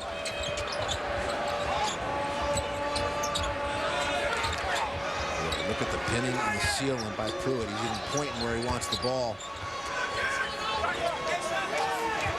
Illinois taking its time, 9 on the shot clock. Frazier in traffic. Randall from long range. Way up in the air as Brock trying to follow it. You see his athleticism on display. Bayless the other way, picks up the foul. It's the second time we've seen Brock about 12 feet in the air. Well, Bayless had that patella injury. You just see he doesn't have his usual explosiveness. Basketball is a game of stops, starts, change of direction, change of speed. And when your knees or your ankles are bothering you, it's like the wheels on a car. Just not the same level player. Glad that last foul is on Randall. That's 3, and I think they want to get him out of there if they can at all. McClellan, pull-up jumper. Got it. his second basket of the ball game, and it's a 7-point game again. McClellan had 2 big three-pointers in that comeback against Texas A&M. And both those threes came in the second half, the decisive moments of the game in Arizona's big win last Sunday. If there's not a stoppage in play, you got to wonder if Arizona's aware that they would want to attack Randall. See if they could get a cheap 4th foul on him. Mitchum's off the mark, but Randall keeps it alive. They get a reset, fresh snow. Those are deflating plays when you're able to secure an offensive rebound and reset. And Illinois makes you guard for another 30 seconds as they put touches on the ball. Pruitt, tough catch in traffic. Boy, strong. Inside move, changed hands, and went to the glass, and he's got 16. And he's nifty, a crafty player down low. The offensive foul on Bayless, and Chester Frazier, another excellent man-to-man defender there. You could see him crawling up into Bayless, anticipating his behind-the-back dribble, and just able to take it right on the chest. Textbook charge. And now they get Randall out of there. So they did get the stoppage in play. Brian sits with 3 fouls. Yep, the Illini aren't going to dazzle you, but just game in, game out, they bring the brass knuckles, they bring the boxing gloves, a very physical, grinding style of play, and it wears on you. It gets into a team mentally, into their psyche, into their central nervous system. Very disconcerting. I think we had an illegal screen down there, offensive foul on Mike Davis. That's his first foul. When you play an Illinois, Bruce Weber coach team, there's less possession. Sometimes you have high volume possessions. Teams like to get up and down, pivot pass, tear fanny, first team to 100. You play the Illini, you got to buckle it up. Horn going up a second time is fouled as he got the give and go from Buttinger, lost the handle a little bit, and then regained it. Finish up on that point, Brad. So you have to come in when you play the Illini with a different mindset, knowing there's going to be less possessions, less touches offensively. There's not going to be the flow of the game. It's not going to be a thing of beauty in transition basketball. It's going to be to strap them up, lace them up, get ready to go. Slugfest. Horn at the free throw line is 5 out of 7 on the year. Got them both. 2 big ones to make it a 7-point game again. Anytime Arizona can hang around, considering their turnover problems and the fact that their top 2 scorers have not been involved at all, to stay within 7. We're close to the first timeout of the second half upcoming here. Wonder how long Kevin O'Neal goes before going back to Nick Wise. He was such a spark. Changed the complexion of the game. Ooh, look at the big guys. And Hill has to hold his ground. He's given away some pounds there. He's 6'10", and Pruitt's listed at 6'10", but trust me, one is bigger than the other. Well, that time, Illinois probed the look, and they gave the ball to Pruitt a little bit off the block, outside the lane, and then just give him space to operate, try and muscle his way to the rim. Jordan Hill is thinking, I got the foul called on me, and I got the shoulder right in the chops. That's real nice. He took a pretty good one when Pruitt backed in. And here's Pruitt again, double team. Frazier, wide open is Brock. Got a 3. A good look by Chester Frazier. Alertly finding his teammate Brock in the corner off of that dribble penetration. The biggest lead of the second half for the Illini. Up 10. Buttinger has to get rid of it again, and he threw it away. Frazier, the lob, and there's the finish by Davis. Well, Chester Frazier sharing the sugar in transition.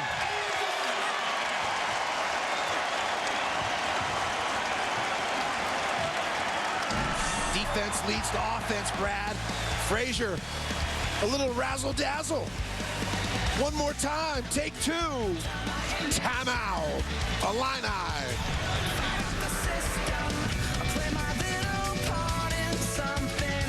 The NCAA Women's Basketball Championship coming in March.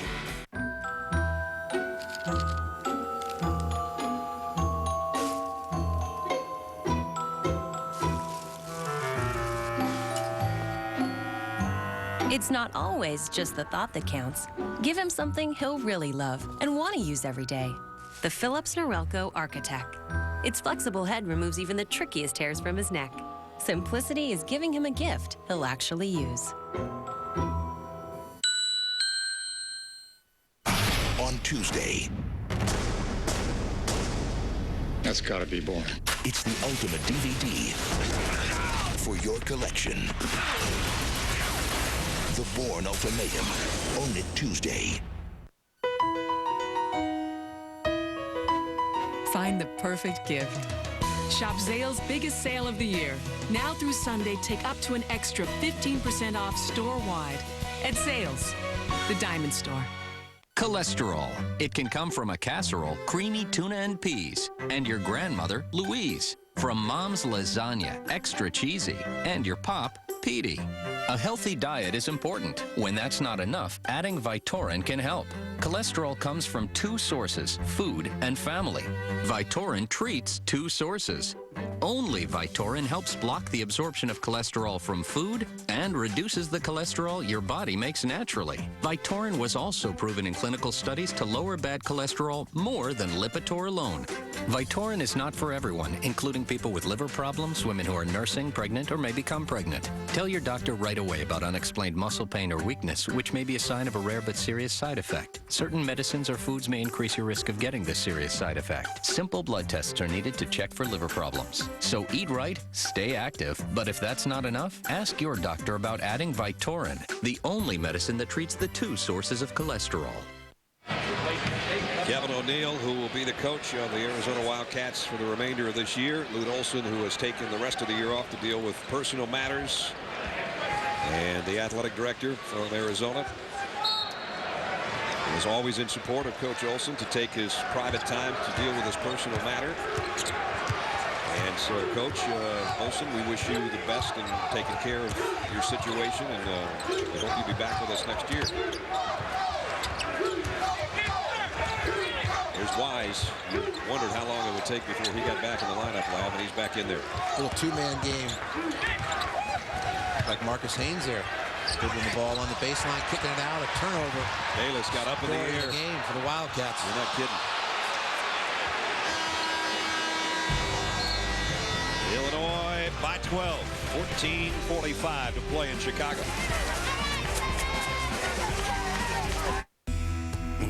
First, you'll see the difference. Then, you'll taste it. Come in for our big seafood festival. This year, we're giving you the biggest shrimp we've ever served. It's called Colossal Shrimp, and we're preparing it your favorite ways. Or try other big favorites, like rock lobster tail, jumbo shrimp, and king crab legs. The big seafood festival is here, but not for long, at Red Lobster. Come see what's fresh today. A gift should mean, I get you. Not, I got you a gift. eBay. Shop victoriously. You know, HD TV and TiVo HD just belong together. Like me and Duke. I mean, why get a premium HD TV and a generic DVR? My TiVo searches for HD by show, actor, team, and downloads thousands of movies right to my TV. And Duke, he gets me other things. Oh, he's so cute. Good boy, Duke. New TiVo Ho Ho HD. Perfect for the holidays. Across the country, critics are raving about this Christmas. It's a must-see holiday classic. Y'all want me to make something? No. It's warm, witty, and alive with a fantastic cast. This Christmas, rated PG-13, now playing in theaters everywhere.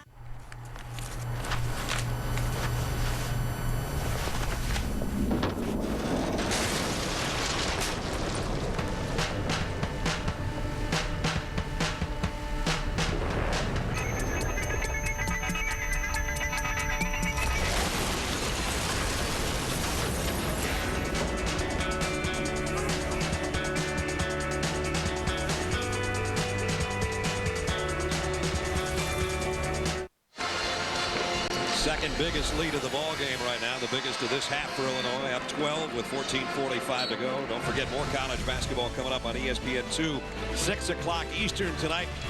And this ought to be a dandy. Marquette's Golden Eagles, the Badgers of Wisconsin, getting together. Number 15 against number 23. Badgers, one of those dangerous Big Ten teams, kind of flying below the radar. A lot of discussion, deservedly so, of Indiana with their quick start, Michigan State, the two ranked teams in the Big Ten, but don't ever underestimate a Bo Ryan coach team. And still got some talent there as we see a turnover. Frazier just botched the pass there out of bounds. Second turnover of the half, but for Arizona, they have 8 assists in the ball game, and they have 13 turnovers. That's not a good ratio. Well, the flip side is Illinois has 15 assists to now 9 turnovers. So for a while, they're almost 2-1 on the assist-to-turnover ratio. A very efficient, airtight offense by the Illini. Not pretty, but they get it done. Here's Hill. Works his way in the paint. Oh, he's had some good looks, some nice moves, but the last 3 he's tried in there, hook shots or turnaround jumpers, he's missed them all. Hasn't scored this half. You know, the impressive thing with Coach Weber is he's adapted and adjusted to his personnel. A couple of years ago, Luther Head, D. Brown, Darren Williams, 3 guys that went on to the NBA. They played at high speed, high octane. Were capable of scoring 80 or 90 points a game. But this Illinois team, very hard-working, unselfish team, but they just don't have that margin for error, so they have to change their style of play. They're deliberate. Their season high was 79 as they turn it over back-to-back trips. And now Bayless up in the air. That shows a little bit of his hops. And again, he got a nice feed. Yeah, Nick Wise, again, dropping the dime. He has been a great lift for the Wildcats, and he was in that game against Texas A&M as well. Playing some good basketball. Pruitt trying to battle through Hill, can't. Brock, outside jumper, got it. Brock's hit 2 jumpers, a 3, and now deuce. That's the importance. When Illinois shoots the ball well from the perimeter, it stretches defenses and creates better spacing for Pruitt to go to work down low, for Randall to post up down low. Wise, nice spin, and the look to Hill. We talked about Marcus Haynes, the old globetrotter there. He's looked like that on a couple possessions. He is just dropping one dime after another. The spark plug. 4th assist for Nick. And that one was a dandy. No-look hook pass over traffic. And timeout taken by Illinois. You were talking about some of the great players that Coach Weber's had over the years. Take you back to March 2005, NCAA Regional here in Chicago. Arizona jumped out to a big lead. Channing Frye at 24. But with 4 minutes to play and down 15, Illinois started to come back. Darren Williams hits a big 3-pointer to send it to overtime, and then Luther Head led the Illini past the Wildcats 90-89, and they went on to the Final Four. Look at the numbers in the last 9 minutes of that game. Incredible. Well, right here is what killed Arizona. This stat here, the 6 3-pointers down the stretch and the turnovers for Arizona. That combination led to a collapse of Arizona, but a great comeback by Illinois. And anytime you have a great comeback like that, it's a combination of those two. One team is collapsing, the other team's capitalizing on those mistakes, and that leads to the comeback. Here we are almost 3 years later, and the turnovers are undoing Arizona here, even though it's only December. Only down 10, though. That Illinois team was one of the best passing teams in recent memory. I think 15 or 20 years, you'd have to rank them right there at the top. 1 or 2 best passing teams in college basketball. 37 wins that year. Oh, they spaced the floor. Basically had 3 decision makers that were interchangeable with Head, Brown, and Williams. 5 on the shot clock. McCabe comes up short. Buttinger with a rebound. Buttinger still has not scored a field goal. 3-pointer by Bayless. Is he finally realizing that he's in the central time zone and he's awake? The alarm clock went off. He does have a propensity to elevate his play as the game goes along and hit shots of greater magnitude in the second half. So we'll see if that happens again. Lead cut down to single digits again. Down to 7. That's where it was at halftime. Here's Tisdale, blocked but fouled by Jordan Hill. So Jared Bayless, the highly touted freshman who comes in averaging 20 points a game, was quiet in the first half, but that 3 has his team back in the hunt.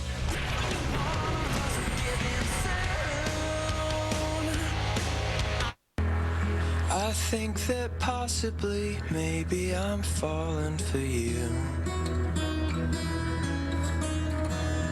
Yes, there's a chance that I've fallen quite hard over you. I've seen the paths that your eyes wander down. I wanna come to.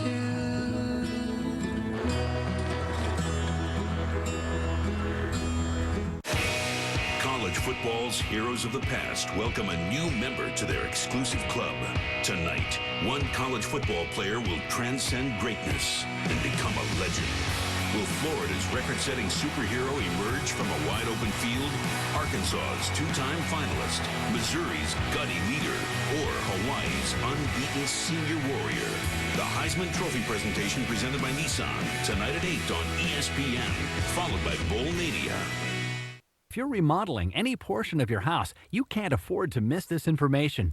It's the information retailers don't want you to see.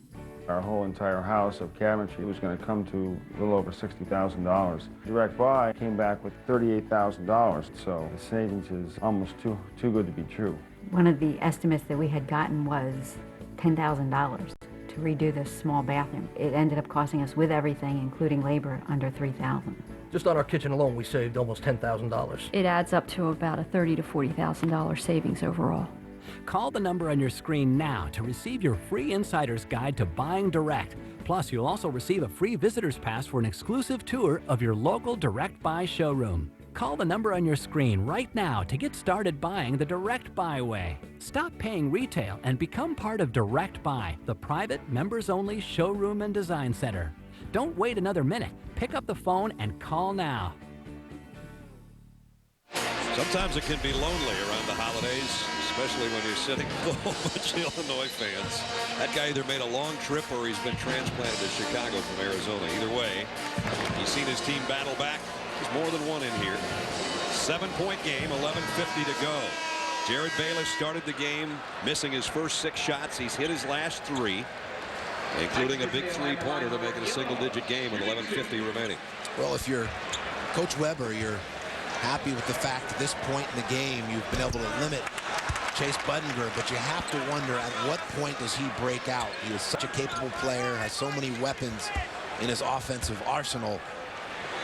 Holding him down for 40 minutes.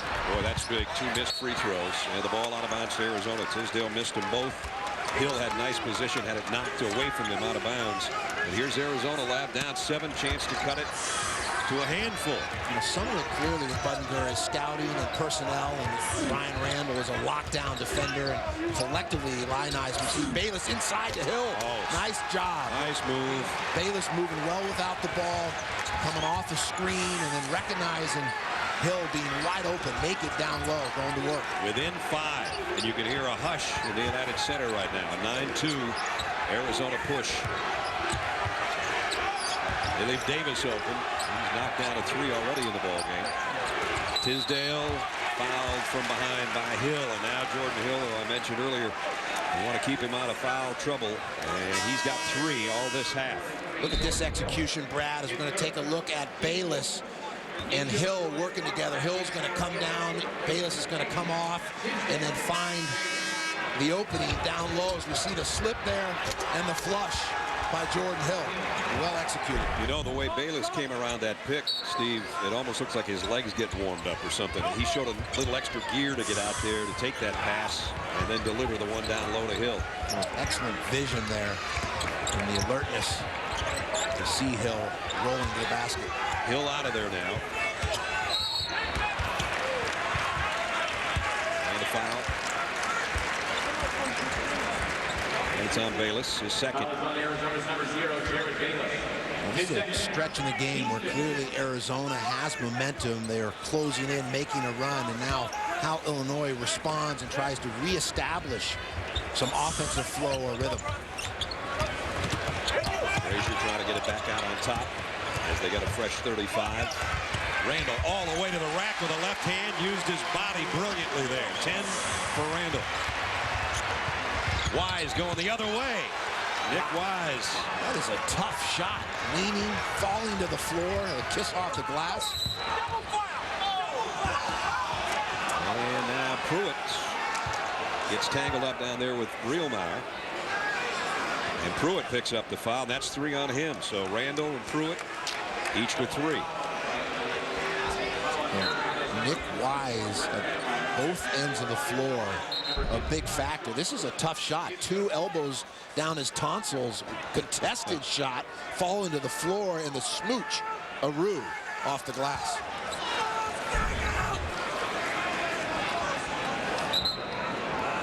thought the foul was on Pruitt, but they're about ready to hand the ball to Illinois. They had that wrong. Illini with the ball and a 5-point lead. Good early help there by Arizona on the post and Pruitt. And another foul. That's going to be on Brillmeyer.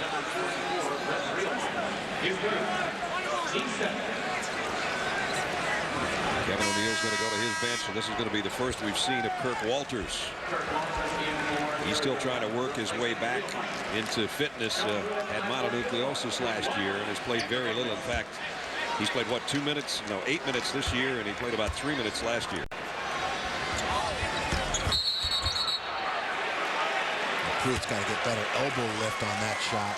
Try and get it up over the rim. That was a lane violation. So Pruitt gets another crack at it. Still missed.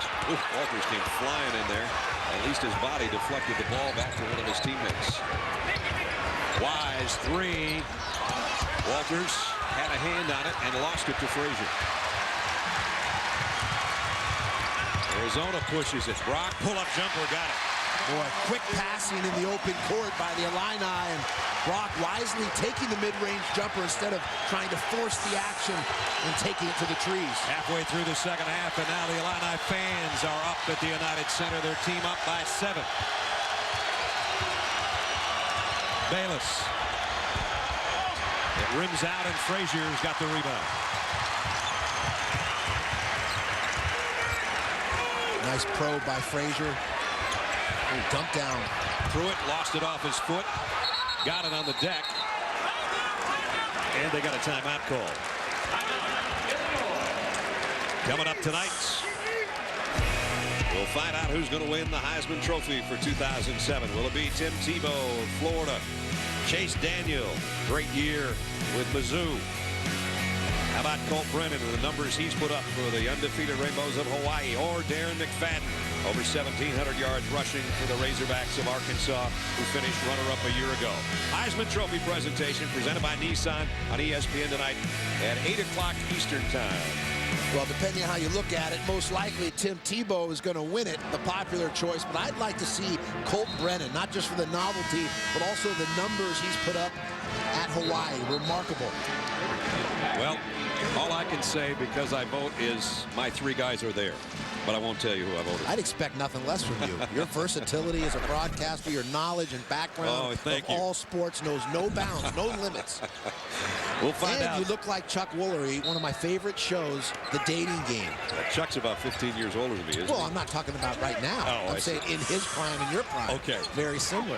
Dapper, I like very Chuck natty too. dressers, Chuck's, the colorful ties. Chuck's my favorite. Yep. That's a compliment, pal. You got to take it. I will. I'll run with it. 9:15 left in the ball game. Randall with the left hand, rebound Buttinger. 7-point game. Can Arizona cut it to 5 or closer? They have once. They got it down to 46-41. Buttinger finally got a look. Still can't connect. No field goals. Well, again, Brock, though, contesting that shot. You see Randall force the action, very aggressive here in taking the ball to the basket. And Coach Weber has to like the fact his senior, his leader, is showing that assertiveness, not the hesitation that we've seen in years past. Brian Randall, redshirt senior out of East Peoria, going for his master's degree in sports management. And trying to master this ball game. He's got 10 points. He's had a great game all around. You know, sometimes when you're a high IQ player, you tend to think, as he misses that shot, you tend to think too much. You get paralysis from analysis. When he just plays the game aggressively, good things happen. Wise, again, with the penetration. Oh, that's the second time little Nick Wise has put it way up on the box of the window and dropped it through. I think he's worked on that one a little bit, considering he's always given away 3 or 4 inches to everybody that's playing against him. Well, and with the early start here, the bank is still open on Saturday. Right back at you. Pruitt. Soft touch along the baseline. Big guy's got 18, and he's perfect from the floor. How about that? That's a tough shot right there. He didn't have the angle, wasn't able to use the glass, but able to knock it down along the baseline. You almost get the impression Buttinger's getting gun shy now. He had an open shot. It appeared there, and he didn't take it. Well, Brock and Randall all game long just draped as defenders. Nice carom McClellan gets on that mid-range jumper. Juwan McClellan with a little hang time. He's got 6. He had 2 big threes in the win over Texas A&M. McClellan did the other day. One that gave him the lead, and then one that gave him the lead for good. They might need his shooting down the stretch. 2-possession game inside of 8 minutes. Kevin O'Neal can't ask for more than that with some of the unusual turnovers they've had today, and with Buttinger only 1 point. 6 on the shot clock. Randall walked with it. That gives it back to the Illini after this timeout, and they're only down 5. Kevin O'Neal says, we're still in it, guys. Coach Weber's saying, wait a minute, what happened to that big lead we had? Hey, Bob. Yeah, have you disinfected the area?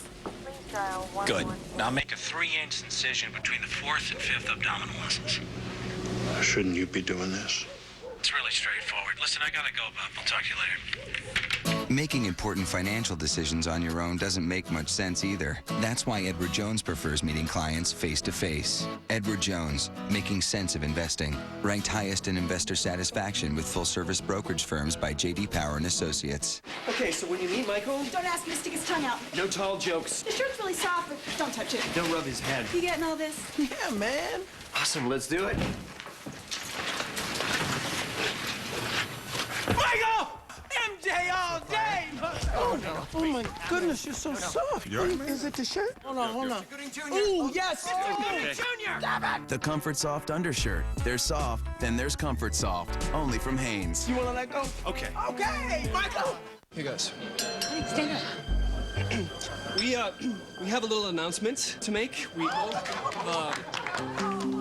He went to Jared. Oh, he went to Jared. He went to Jared. He went to Jared?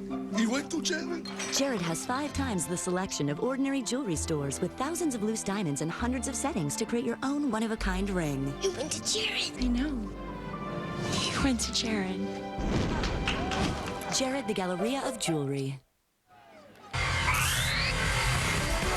ESPN's exclusive presentation of college basketball is presented by Cars.com. Find the right car for you. Cars.com.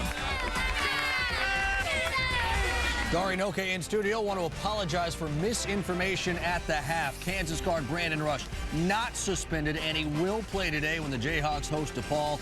That game is next right here on ESPN. So watch Brandon Rush coming up after Arizona, Illinois. Guys. All right, Dar, thanks here. We got a ball game, 52-47. Didn't look that way for much of the first half. 7:26 remaining. Kendall Gill, one of the greats ever play at Illinois. Still looks like he could do it. It's like the Christmas portrait that goes exactly. Right the Gill family. There's your, if you don't get a card from Kendall and his family, there it is. Just freeze that, and you're all set. Played under the legendary Lou Henson. Sweet Lou. Some great Illini teams and players. Nick Anderson, Will Hamilton, Stephen Bardo back in the studio with our man Fran Fraschilla. You saw 7 of the last 10 field goals have gone. Make it 8 of 11. Well, Bayless operating well without the ball, using his teammates as screeners there to free himself for that jump shot. Wow, 3-point game with 7 minutes to go.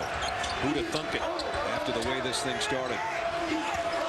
And after the way the second half for Illinois started. They started on a 14-2 run in the first half, a 9-4 run to open the second half, to open the lead back to a dozen. And now they're holding on for dear life. Frazier, long 3 with a shot clock winding down. Randall keeps it alive. Meacham, triple. Got it! Boy, mark that play down, Brad. That could be a defining play as we see Nick Wise come right back at the Illini, able to draw the foul, but off an offensive rebound, an ideal time there, and Brian Randall with that board finds the best shooter on the Illini team in Trent Meacham. Those are those backbreakers, heartbreaking, deflating plays, and Randall just heads up and Meacham with the green light in rhythm, a catch and shoot, bottoms of the net.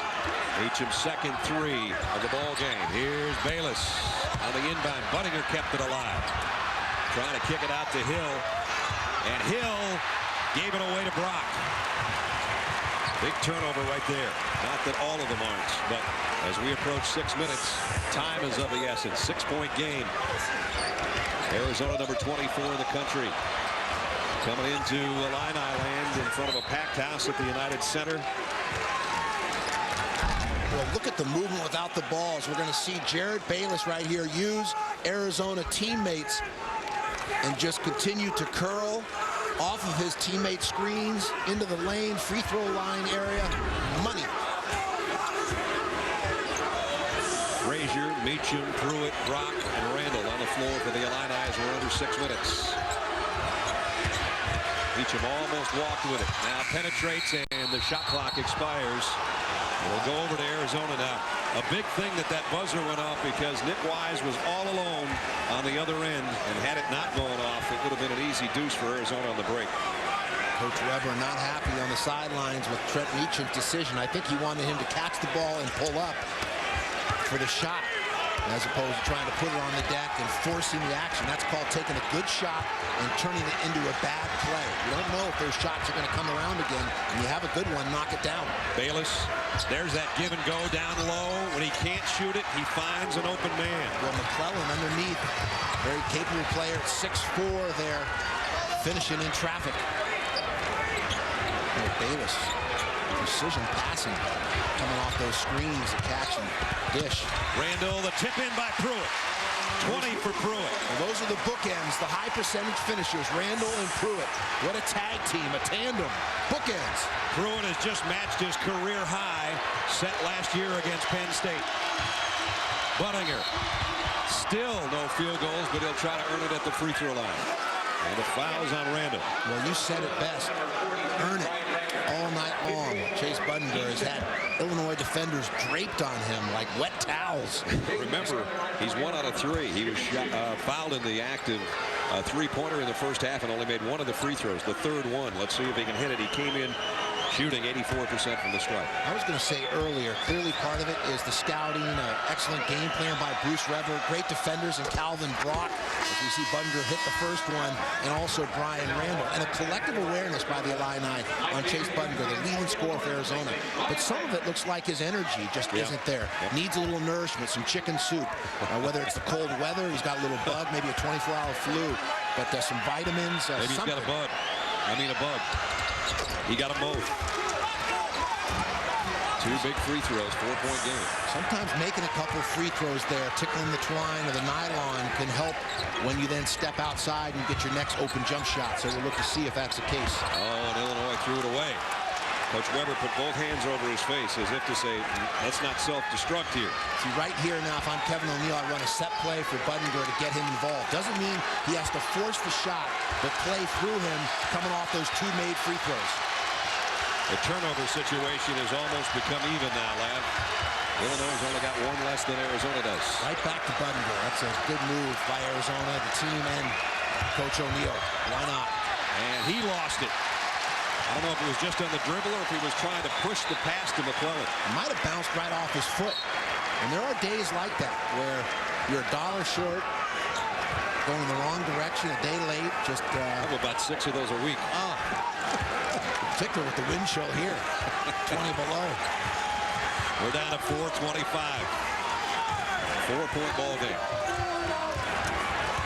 And if you turn this on and almost turned it off to go Christmas shopping, and now you're at Best Buy or something, stick around. We didn't expect it to become this kind of ball game. Awkward spacing here by Illinois on this possession. A little bit cramped along the baseline. See if they respace. 8 on the shot clock again. Meacham backpedals, almost loses his balance, now loses the ball. And now it's Bayless against Frazier one-on-one. And rejected out of there by Brock. 3rd time we've seen him take flight. And now Wise gets it back. Bayless, open floor. Got it. It's the Nick Wise show. Defensively, offensively, acrobatic shots. He has been the spark, the energy, the heart and soul of this Wildcat performance. Since it was 2-0, the game has never been this close. 3 minutes and 28 seconds remaining in what has become a knockdown, drag-out fight between the Illini and the Wildcats. And now with this, it is a 2-point game.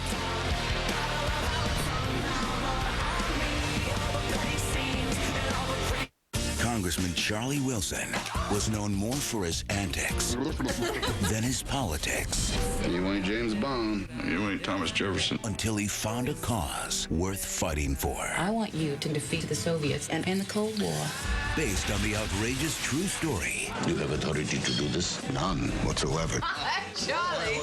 Charlie Wilson's War. Rated R. Starts December 21st. Bring Bourne home. The Bourne Ultimatum. Own it Tuesday. They pick up touchdowns, pick up the bucks, and pick up their teams. Enterprise salutes NCAA student athletes for picking us all up. Pick Enterprise. We'll pick you up.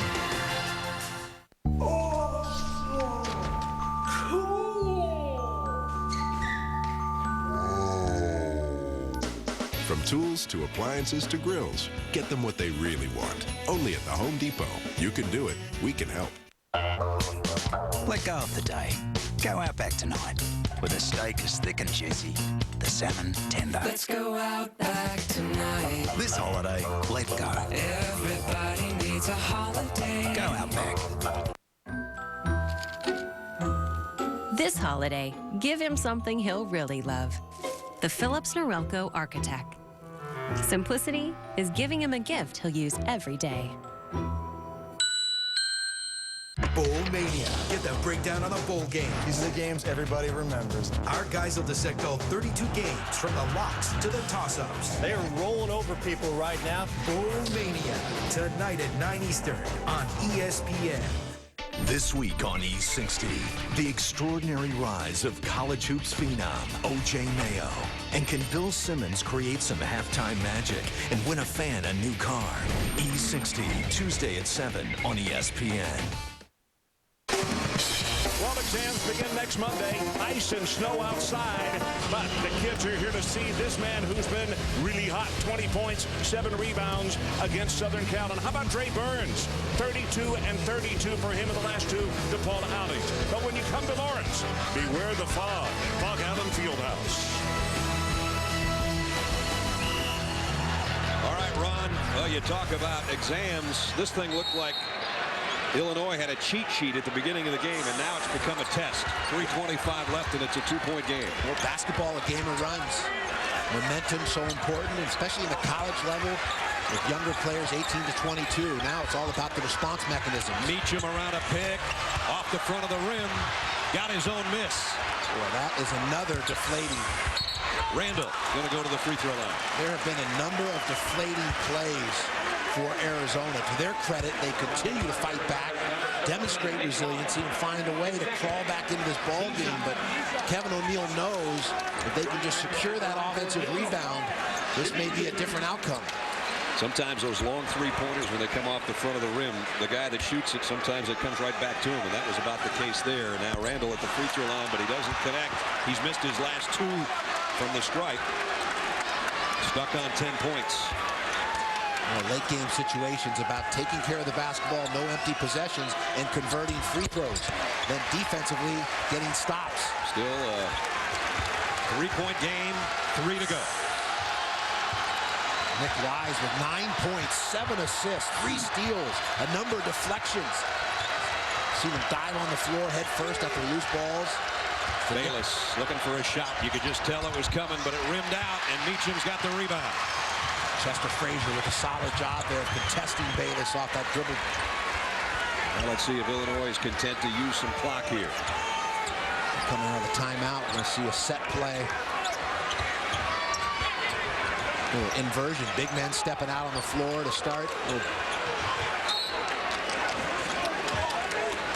It's Meacham, Brock, Pruitt, Randall, and Frazier on the floor for the Illini with 15 on the shot clock. Well, these are the kind of games that give a coach like Bruce Weber gray hair, or in Kevin O'Neal's case, no hair. Young players that can wear you out with some of their decisions and mind-boggling choices. 7 on the shot clock. Randall flies in, rebound, comes off to Hill. The outlet to Wise. Hot hand is Nick Wise. Wise with a spin move, and he's going to the free throw line. Talk about a bag of tricks. The magician in the open court. Meacham picks up his 4th foul, and that could be huge. You know, this is when you know you got it going. You're in the flow, you're in rhythm. When you just decide to go off the bounce and do a little 360 pirouette. Hello, Barishnikov. Let me break some ankles.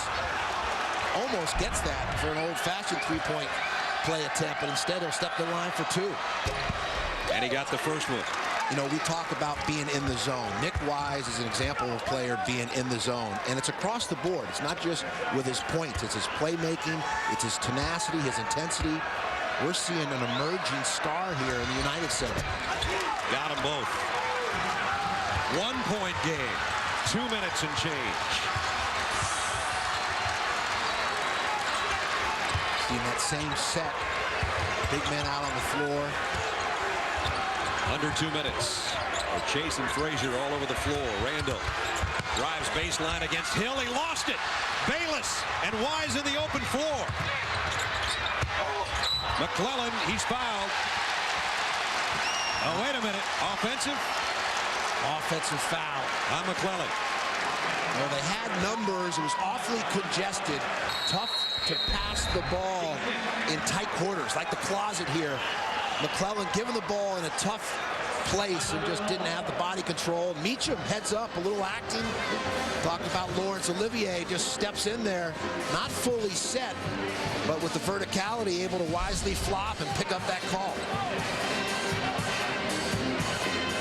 Illinois clinging to a lead now. Their last win against a ranked non-conference opponent was early April of 2005 in the NCAA tournament. Now they've got a chance against number 24 Arizona, but they're clinging, and I mean clinging to this one now. Well, this is not only a critical game in terms of tournament resume, in terms of momentum for Kevin O'Neill, the interim coach taking over for the season, but I think really this will be the defining stretch for Arizona. Over 1 month to go before they begin this stretch of games. You look at the 2 games in Southern California, the 2 games in the Bay Area, as well as a tough road game at Houston. They play, of course, a top 20 team in Oregon there at the top, and Arizona State a rival. So I really think this stretch will determine whether or not Arizona goes back to the NCAA tournament for the 24th time, and also whether or not they reach 20 wins again as a plateau. And also, I think in terms of Kevin O'Neill, you know, down the line, at some point, Lute Olson is going to retire. Right. He's 73 years old. He'll be 74 next year. So whether it's 1, 2, or 3 years from now, at some point, Kevin O'Neill may be the next head coach, and this season will determine that. Both these teams made the tournament last year. Both lost in the first round. Arizona lost to Purdue in the first round of the Midwest Regional, and Illinois lost to Virginia Tech also in the first round in their 8th straight NCAA appearance. We're down to 1 minute 35 left. Oh, the pass had too much zip on it for Brock, and Illinois turns it over. Well, probably a little unnecessary in terms of that particular pass. Even if Brock catches the ball, not sure what he's going to do with it. Of course, it was an instinctive pass because he was cutting to the basket. Now the Illini fans up again. Arizona has never led in this ball game. You go back to Nick Wise. Oh, and Bayless lost it on the play by Frazier. Got to make a good decision here. And Frazier gave it back. 13 turnovers this half suffered by Illinois. Look at the bodies laid out. Wow. Where's the infirmary? Think there's something at stake in this game? Get out a snow shovel just to scrape them off the floor. Letting it all hang out. Just some poor decision making here. The effort is there. The intensity is there. A great steal. The dig hand by Chester Frazier picks up that steal. And then the numbers just weren't there. Jordan Hill able to get a hand on that ball. And you see the bodies everywhere. That's the last time out for Arizona. The turnovers, a huge story in the first half, an even bigger story in the second half. And now it's Arizona ball with 1:07 left in the game. 31 seconds on the shot clock. There's the reset. As we mentioned, Arizona out of timeouts. Well, those statistics are interesting because really they've traded places. Yep. First half, no question, Arizona could open up a bakery with all the turnovers, and now Arizona doing a better job of taking care of the ball in the second half, and Illinois has opened up the bakery. Illinois was 7 of those turnovers out of your bakery in the last 6 minutes alone. Don't forget DePaul and number 3 Kansas coming up when we're done. I think Tom O'Connor, the chairman of the NCAA Men's Basketball Selection Committee, is taking some notes here. As you hear the public address announcer saying 1 minute, the first lead of the ball game for Arizona.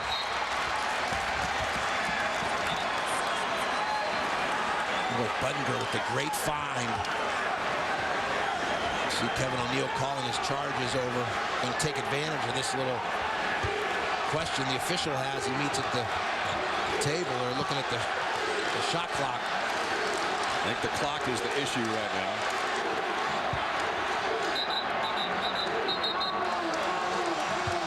They put 2.5 more seconds back on the clock, basically. Let's just round it off for you. 58 seconds in the game.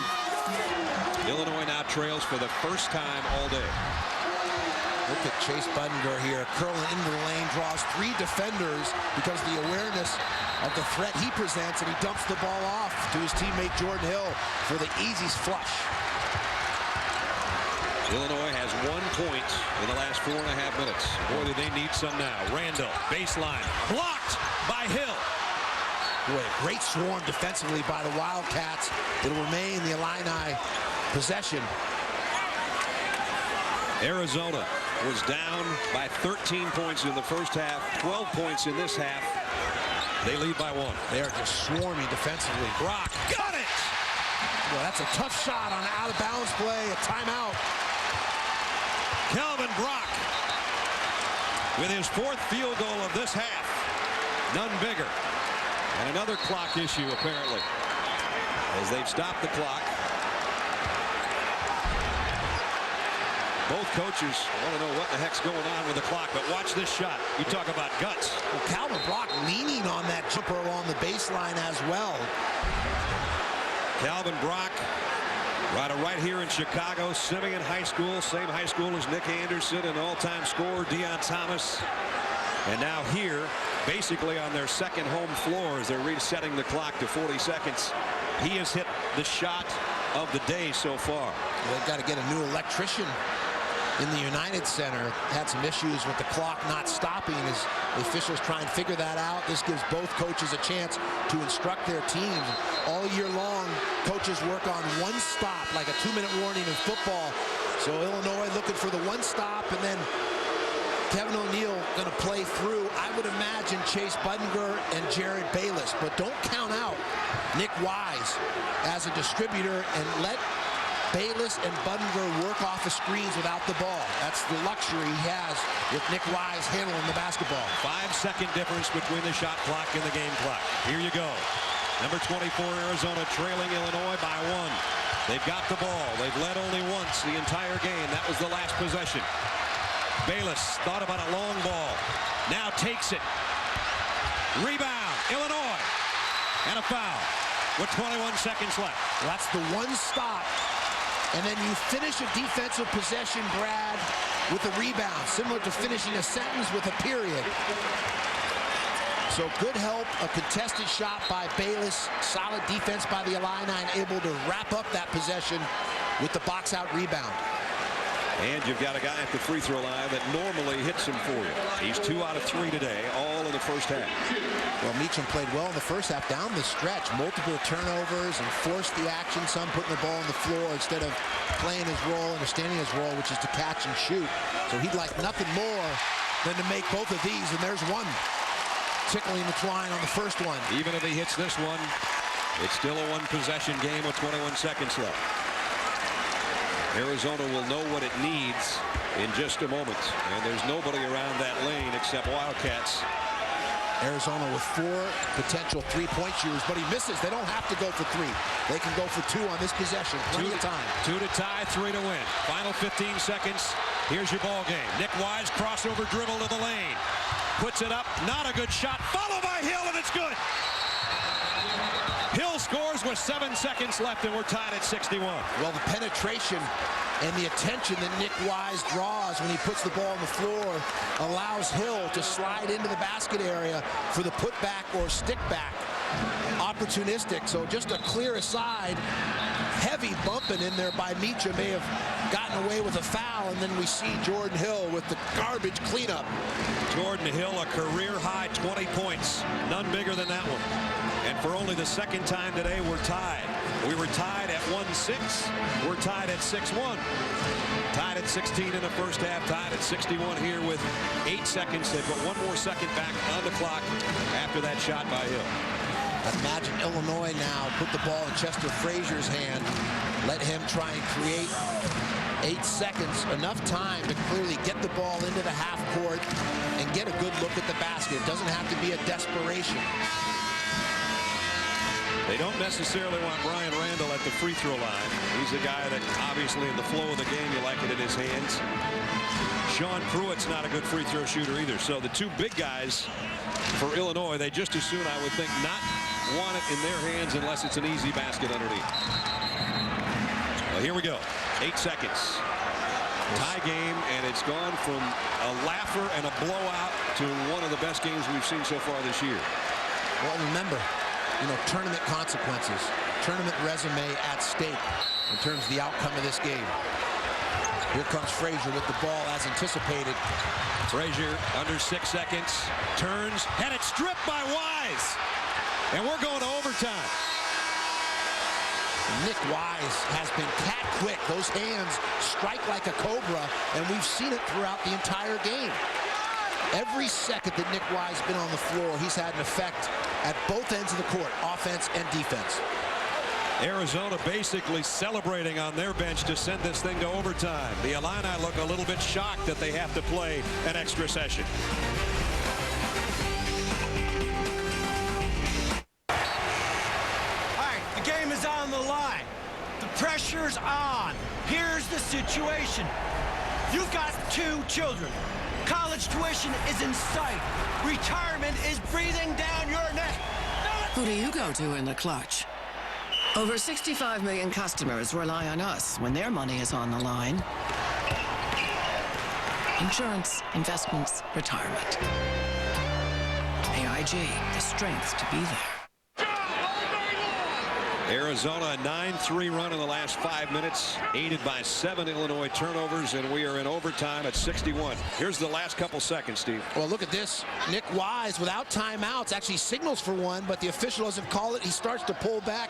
Almost had a similar situation to Chris Webber against North Carolina in that national championship game. We see him turn here, signal for the timeout. The official doesn't call it. I think halfway through that motion, he realized, and he just kind of made it look like I was just touching the top of the ball. Either way, we're in OT. We're in OT at 61, and who'd have ever thought we'd get to that point the way the Illini came storming out in both the opening half and in the second half and took commanding leads, and Arizona just wouldn't go away. And the turnovers suffered by Illinois in the last 5 minutes, really a killer. Well, you made the observation as we went to the commercial, Brad, about Illinois looking a little stunned or shocked, a little deer in the headlights that they're actually going to overtime because they thought they had this game won. And Arizona, on the flip side, they have new life. They are rejuvenated. They were clapping hands and congratulating everybody over there as they got around Kevin O'Neal as though they'd won the ball game. Illinois kind of walked over to Coach Webber like, what just happened? Well, that's the job of the coach. These 2 coaches in the timeouts now coming into this overtime period trying to jack their teams back up, give them a point of emphasis in terms of what they want to do offensively, and say, hey, it's a 5-minute game now. Forget about what just happened. Got a little mini battle here. Arizona will have the first crack at it.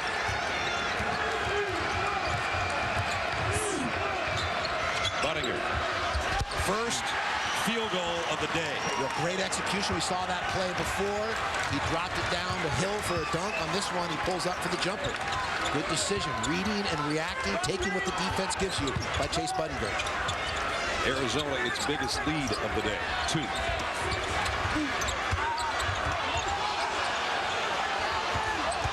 Illinois a little stagnant offensively. DePaul and Kansas are underway, by the way. We'll get to them as soon as we're done with our overtime. Brock misses. Pruitt kept it alive. Spins, goes strong, didn't get it though. Got his own miss, and now, wait a minute, they're not going to say the basket was no good, the foul before the shot, but he'll go to the free throw line. This is the hard hat, lunch pail effort in the paint that Sean Pruitt brings you.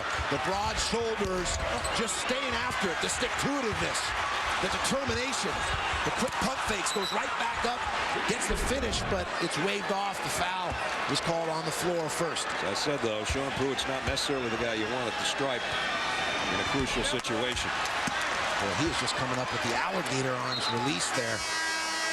Needs to extend the elbow fully and then reach out. Little cookie jar. Get the fingertips up over the tip of the cookie jar.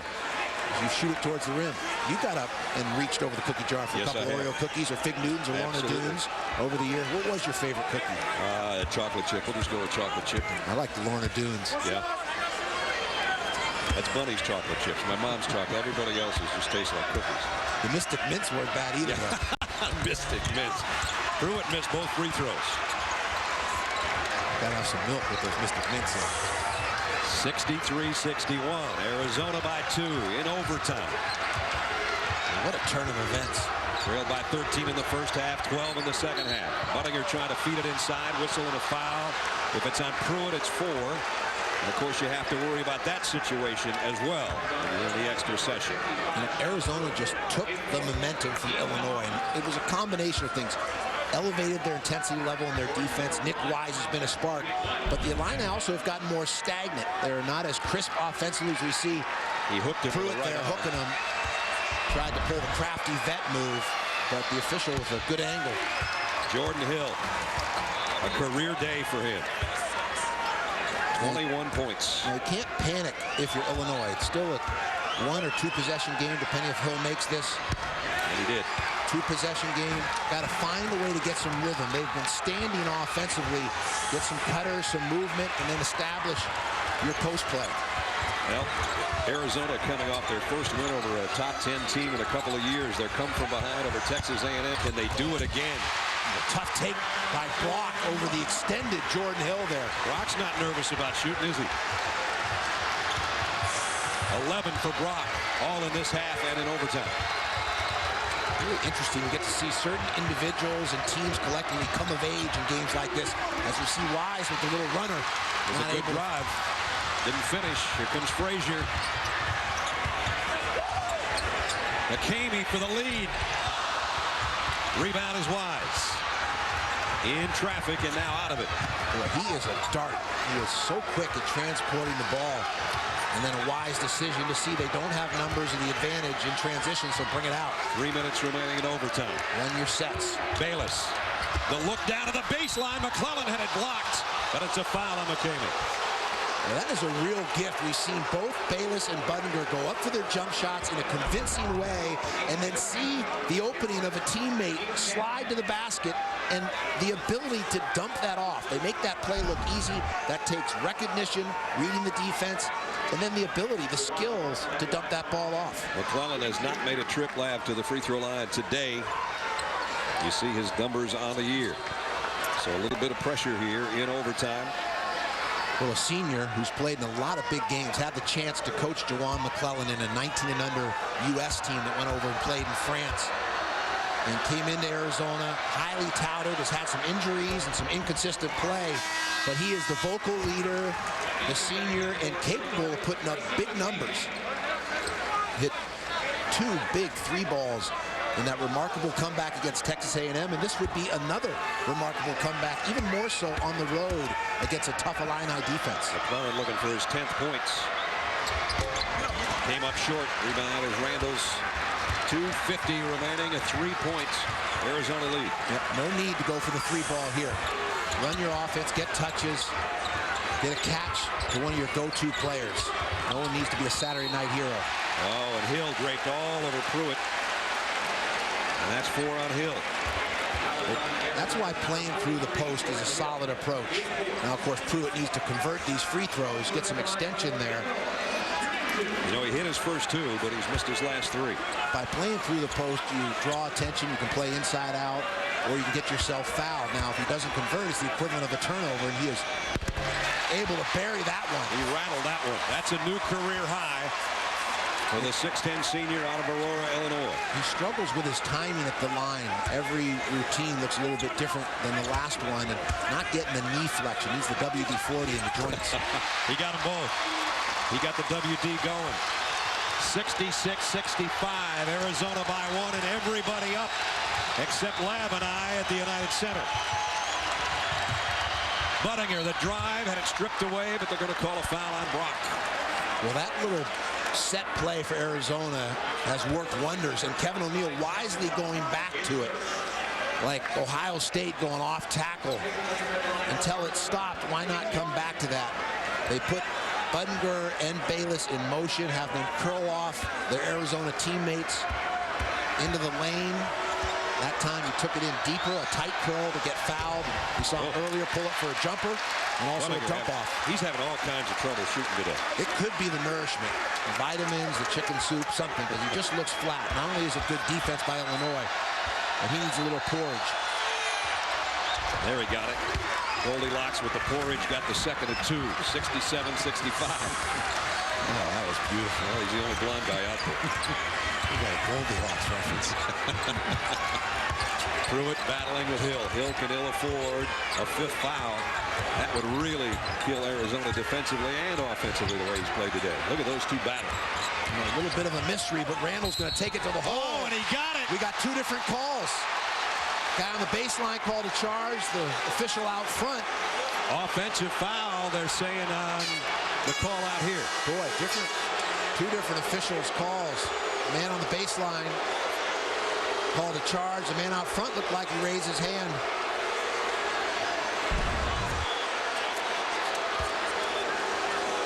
Boy, it's a tough shot. And Brian Randall thought he was going to the free throw line to try to make it a 3-point play. Chase Buttinger stepped in there, took it right on the chest. Let's give him some credit. He's planted. He is clearly planted. He took the knee right into the sternum. Kevin O'Neill will like that. The glory statistic, taking charges. And he got it on the elbow. You can see he's grimacing, and he got a trainer out there working on his elbow. That's a warrior move right there, when you're willing to give up your body for the sake of the team and step in front of an oncoming Brian Randall, 6'7", 200 and change. Randall gone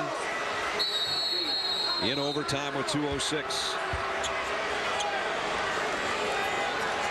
Leaves with 11 points, 6 rebounds, and 5 assists. Illinois doesn't have a lot of weapons offensively from the perimeter, and so at times it looks as though it's a mystery at the offensive end of the floor. Arizona more in sync with 4 offensive weapons. Right now they've got 5 on the floor, capable of making plays, making shots. Bayless had the lead on Brock coming around that pick, but Wise was in the middle of a dribble and couldn't get him to pass. I like this lineup, Brad. Got 5 weapons out there.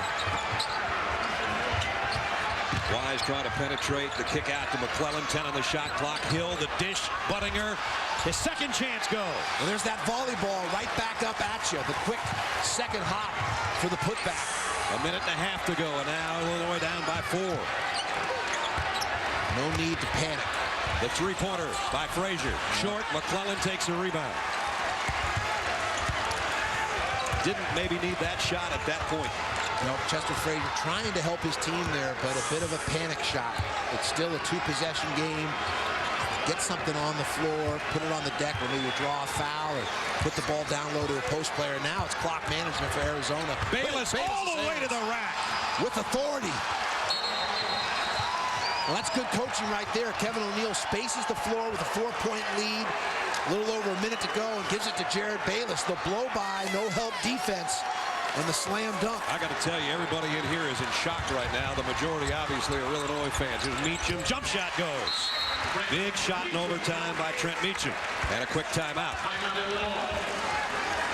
51 seconds remaining in overtime. 71-67. Arizona by 4. Let's send it to Dari in the studio.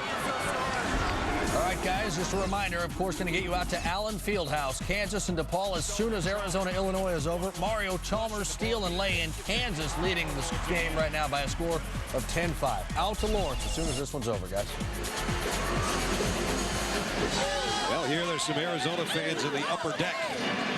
And they're having a time right now. They're behind the basket, actually. 71-67. Here was a free pass for Jared Bayless. Wow. There was no problem with the patella tendon on that dunk. He saw an opening, a seam or a gap. Daylight. Sends it in. Got 14 points now after having a non-existent first half, really. Well, he's showing that propensity, you know, and Arizona's showing a propensity to fall behind early in games. But what you have to like, if you're Kevin O'Neill and their staff, is the fact they keep fighting and scratching and clawing back. Well, they were down 20 in the first half to Texas A&M, and over the final 26 minutes of that game, they outscored the Aggies 66-33. Well, they were down 13 in the first half in this one. They trailed by 7 at halftime. There's the one I was talking about. And now trying to come back from 13 down, and they lead by 4. Well, and player of the game is Nick Wise at both ends of the floor. He completely changed this basketball game. I want to give a shout out to Walt Simon, who's recovering from surgery in a hospital in Anaheim Hills. Had some colon cancer surgery. And of course, Miles Simon, the assistant MVP of the '97 National Championship Final Four, on the bench for the Cats. And immediately fouling Jordan Hill. And Hill's a pretty good free throw shooter. In fact, he's only missed 1 today. 6 out of 7 for Jordan. There's Miles Simon, a senior year in 1998. Was a first-team All-American in '97. That great championship run by Arizona. He was the MVP of the Final Four. And of course, thoughts and prayers go out to his father, Walt, who's an assistant coach at Vanguard University in Southern California. Hope he gets back on the sideline soon. Jordan Hill, an all-important miss on the free throw. Miles Simon is kind of taking Jared Bayless under his wing like an older brother, and no better tutor than Miles Simon. For sure. 2-possession game, 45 seconds remaining. Frazier, Meacham trying to get it to Pruitt. There's the lob. Pruitt strong to the basket. And you wonder why they didn't play through Pruitt in those long stretches where they had droughts and settled for jump shots and put the ball on the floor and force some turnovers unnecessarily. And that's what Coach Weber will talk about when they watch this film. Right now, still a 3-point game, a 1-possession game. Well, another clock issue. And I think they just turn off the clock because the shot clock can be the clock right now. It might be what's going to happen. If indeed there was exactly 35 seconds left, then you can go with the shot clock instead of the game clock, or vice versa. But anyway, 72-69 Arizona. Full court pressure. Illinois taking a man off the ball, trying to deny all catches. Of course, Bayless, an 80+% free throw shooter. So fouled by Frazier from behind. Like Dean Smith, put the ball in Phil Ford's hand and space out. Let your best ball handler, free throw shooter, take care of business down the stretch.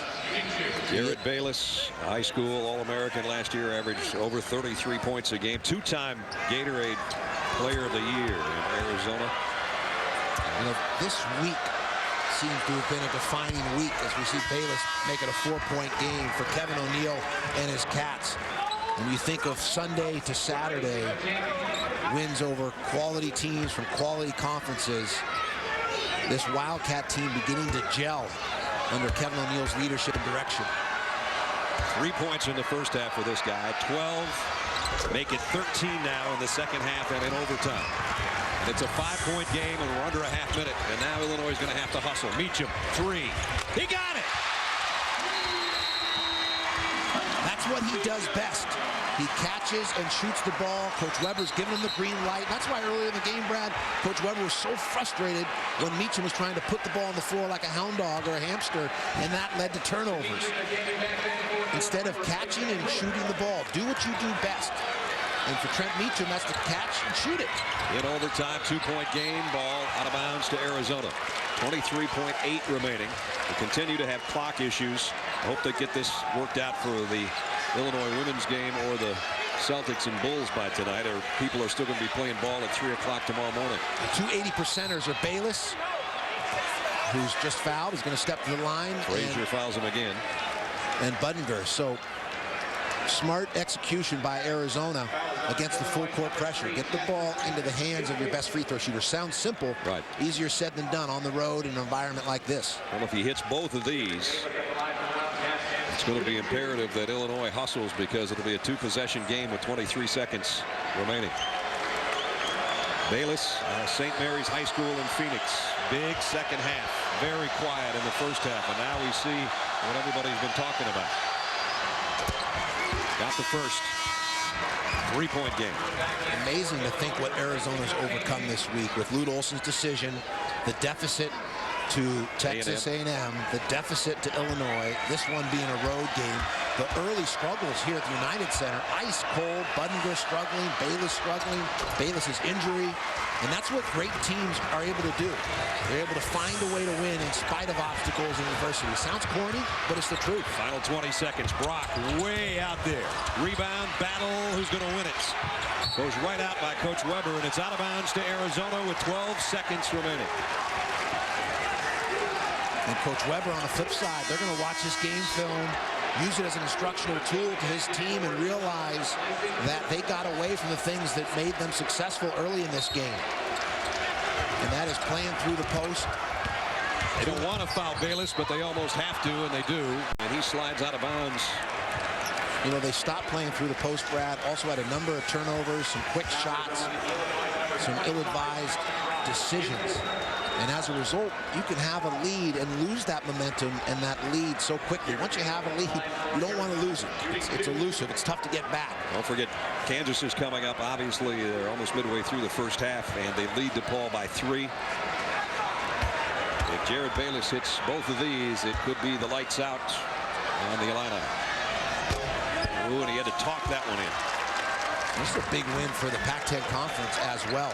Everyone's talked deservedly so about the Big East, but the Pac-10, a big win. Bayless in rhythm on that one, got them both, and now with 8 seconds and change, it's a 6-point ball game. Frazier for 3 off the mark. Battle for the rebound as Illinois ball, but it's going to be too little too late as they trail by 6.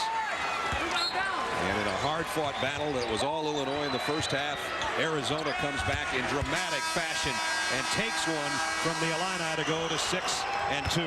What a comeback for Kevin O'Neal and his Wildcats to win it in overtime, 78-72. That's going to wrap it up for us from the United Center. For Steve Lavin and the entire ESPN crew, Brad Nessler saying so long. Let's head out to Ron Franklin and Hubert Davis in Kansas. Ron?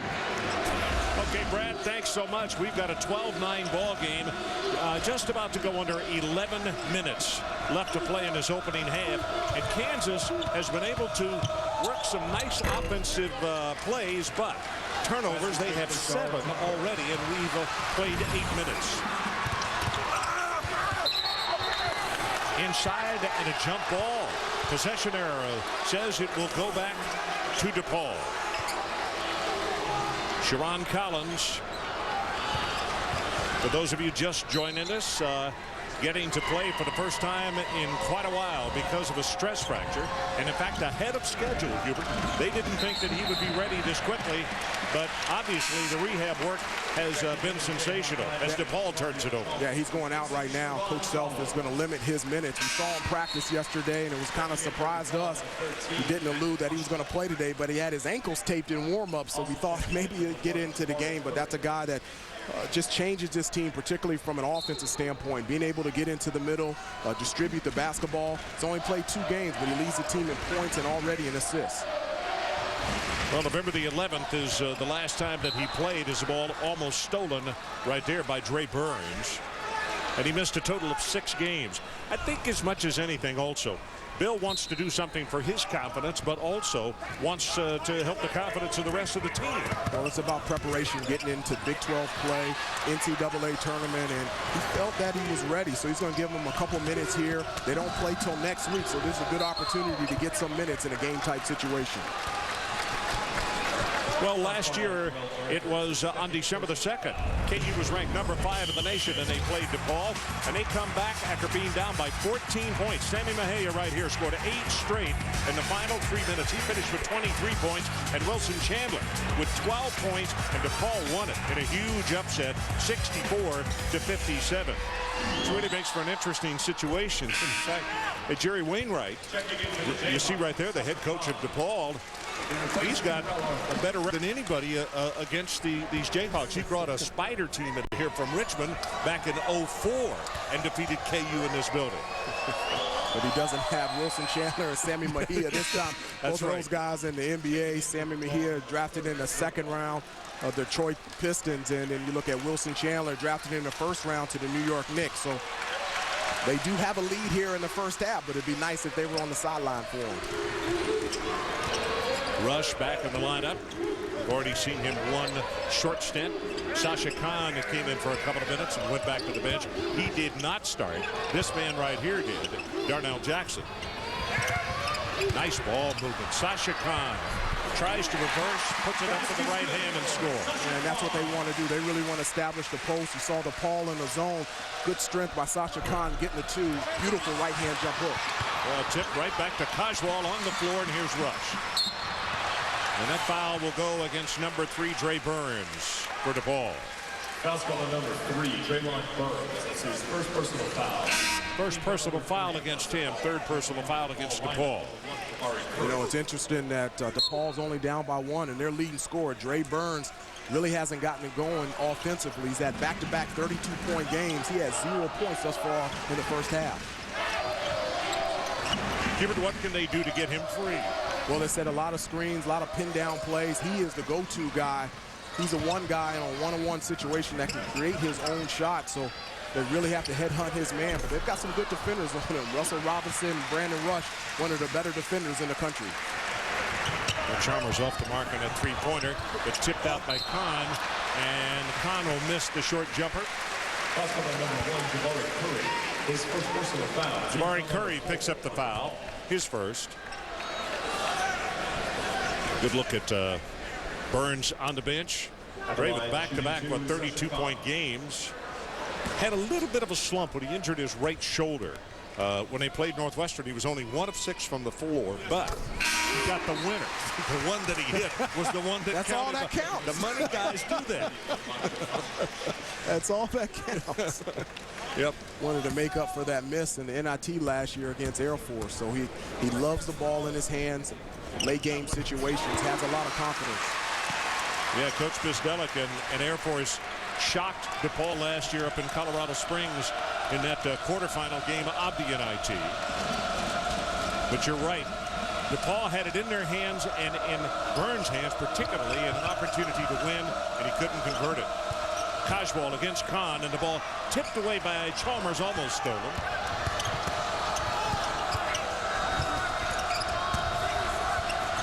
No-look pass and the block by Khan, but I think Khan just picked up foul number 2. Foul's called on Sasha Khan. That's his 2nd personal foul.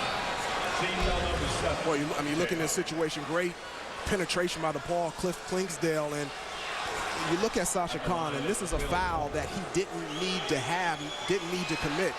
He's 6'10", 6'11". Will Walker's going into the lane. All you have to do is jump straight up, put your hands up, and make him make a tough shot. Now he puts himself into foul trouble, and those are the type of things that Coach Self is trying to get his senior to understand. They need him on the floor being able to produce. Well, those 2 quick fouls, he's going to leave him in the ballgame, but as we said, Sasha didn't start today.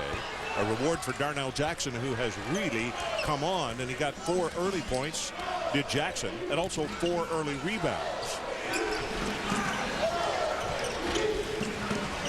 You see, once again, DePaul playing in the zone. They want Kansas to shoot from the outside. Look for Kansas to try to throw the ball down low, get the ball into the middle, and try to penetrate this zone. Chalmers back out on the perimeter. Shot clock is now at 8. And here's Khan. You see a triple team on him, and he kisses it high off the glass. Yeah, beautiful move. It's a nice job sealing his defender, strong with the basketball. And he has an outstanding right-hand jump hook. He can dominate down low in the paint. 4 points for him. That's an air ball. Wow.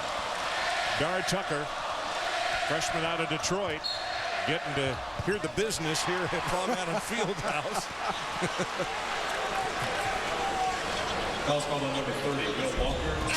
It's something they've been working with Sasha Khan, holding his man. Look at the great position, holding him off. DePaul trying to double team. He turns away from the double team, right-hand jump hook, and that's going to please Coach Bill Self. They want his big guys to be more aggressive. That's going to open up things for their perimeter players.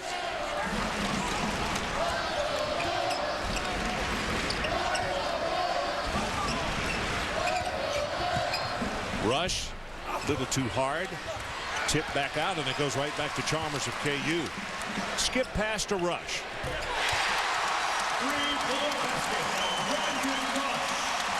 I tell you, you can really see he's starting to get his confidence of recovering from ACL tear.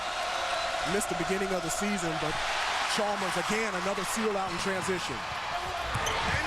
Missed the follow by Robinson. So that's 4 fast break points out of the 23 for KU, and they are standing and cheering here at Allen Fieldhouse.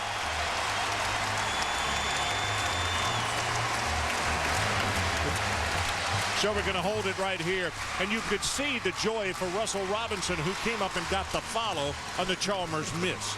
Well, I mean, this is what Kansas, in terms of getting going defensively, they like to get into passing lanes, like to get steals, get into the open court. You see Mario Chalmers, that's his probably 3rd steal today. Misses the layup, but Russell Robinson going high trying to get the dunk. Maybe that's why he's laughing. No one's seen him touch the rim yet. This is an 11-1 run in the last 3 minutes and 36 seconds. Yeah, Russell out of Rice High School in New York City. Well, he's an outstanding defensive player. I mean, the job that he did last Sunday against O.J. Mayo, a talented freshman, held him a 6 of 21 from the field, 19 points, kept him out on the perimeter. He was the key that really helped them win a great game on the road against USC. It was like they ordered a cheeseburger, but they said, hold the mayo. He held it. Yes, he did. 23-14, Jayhawks.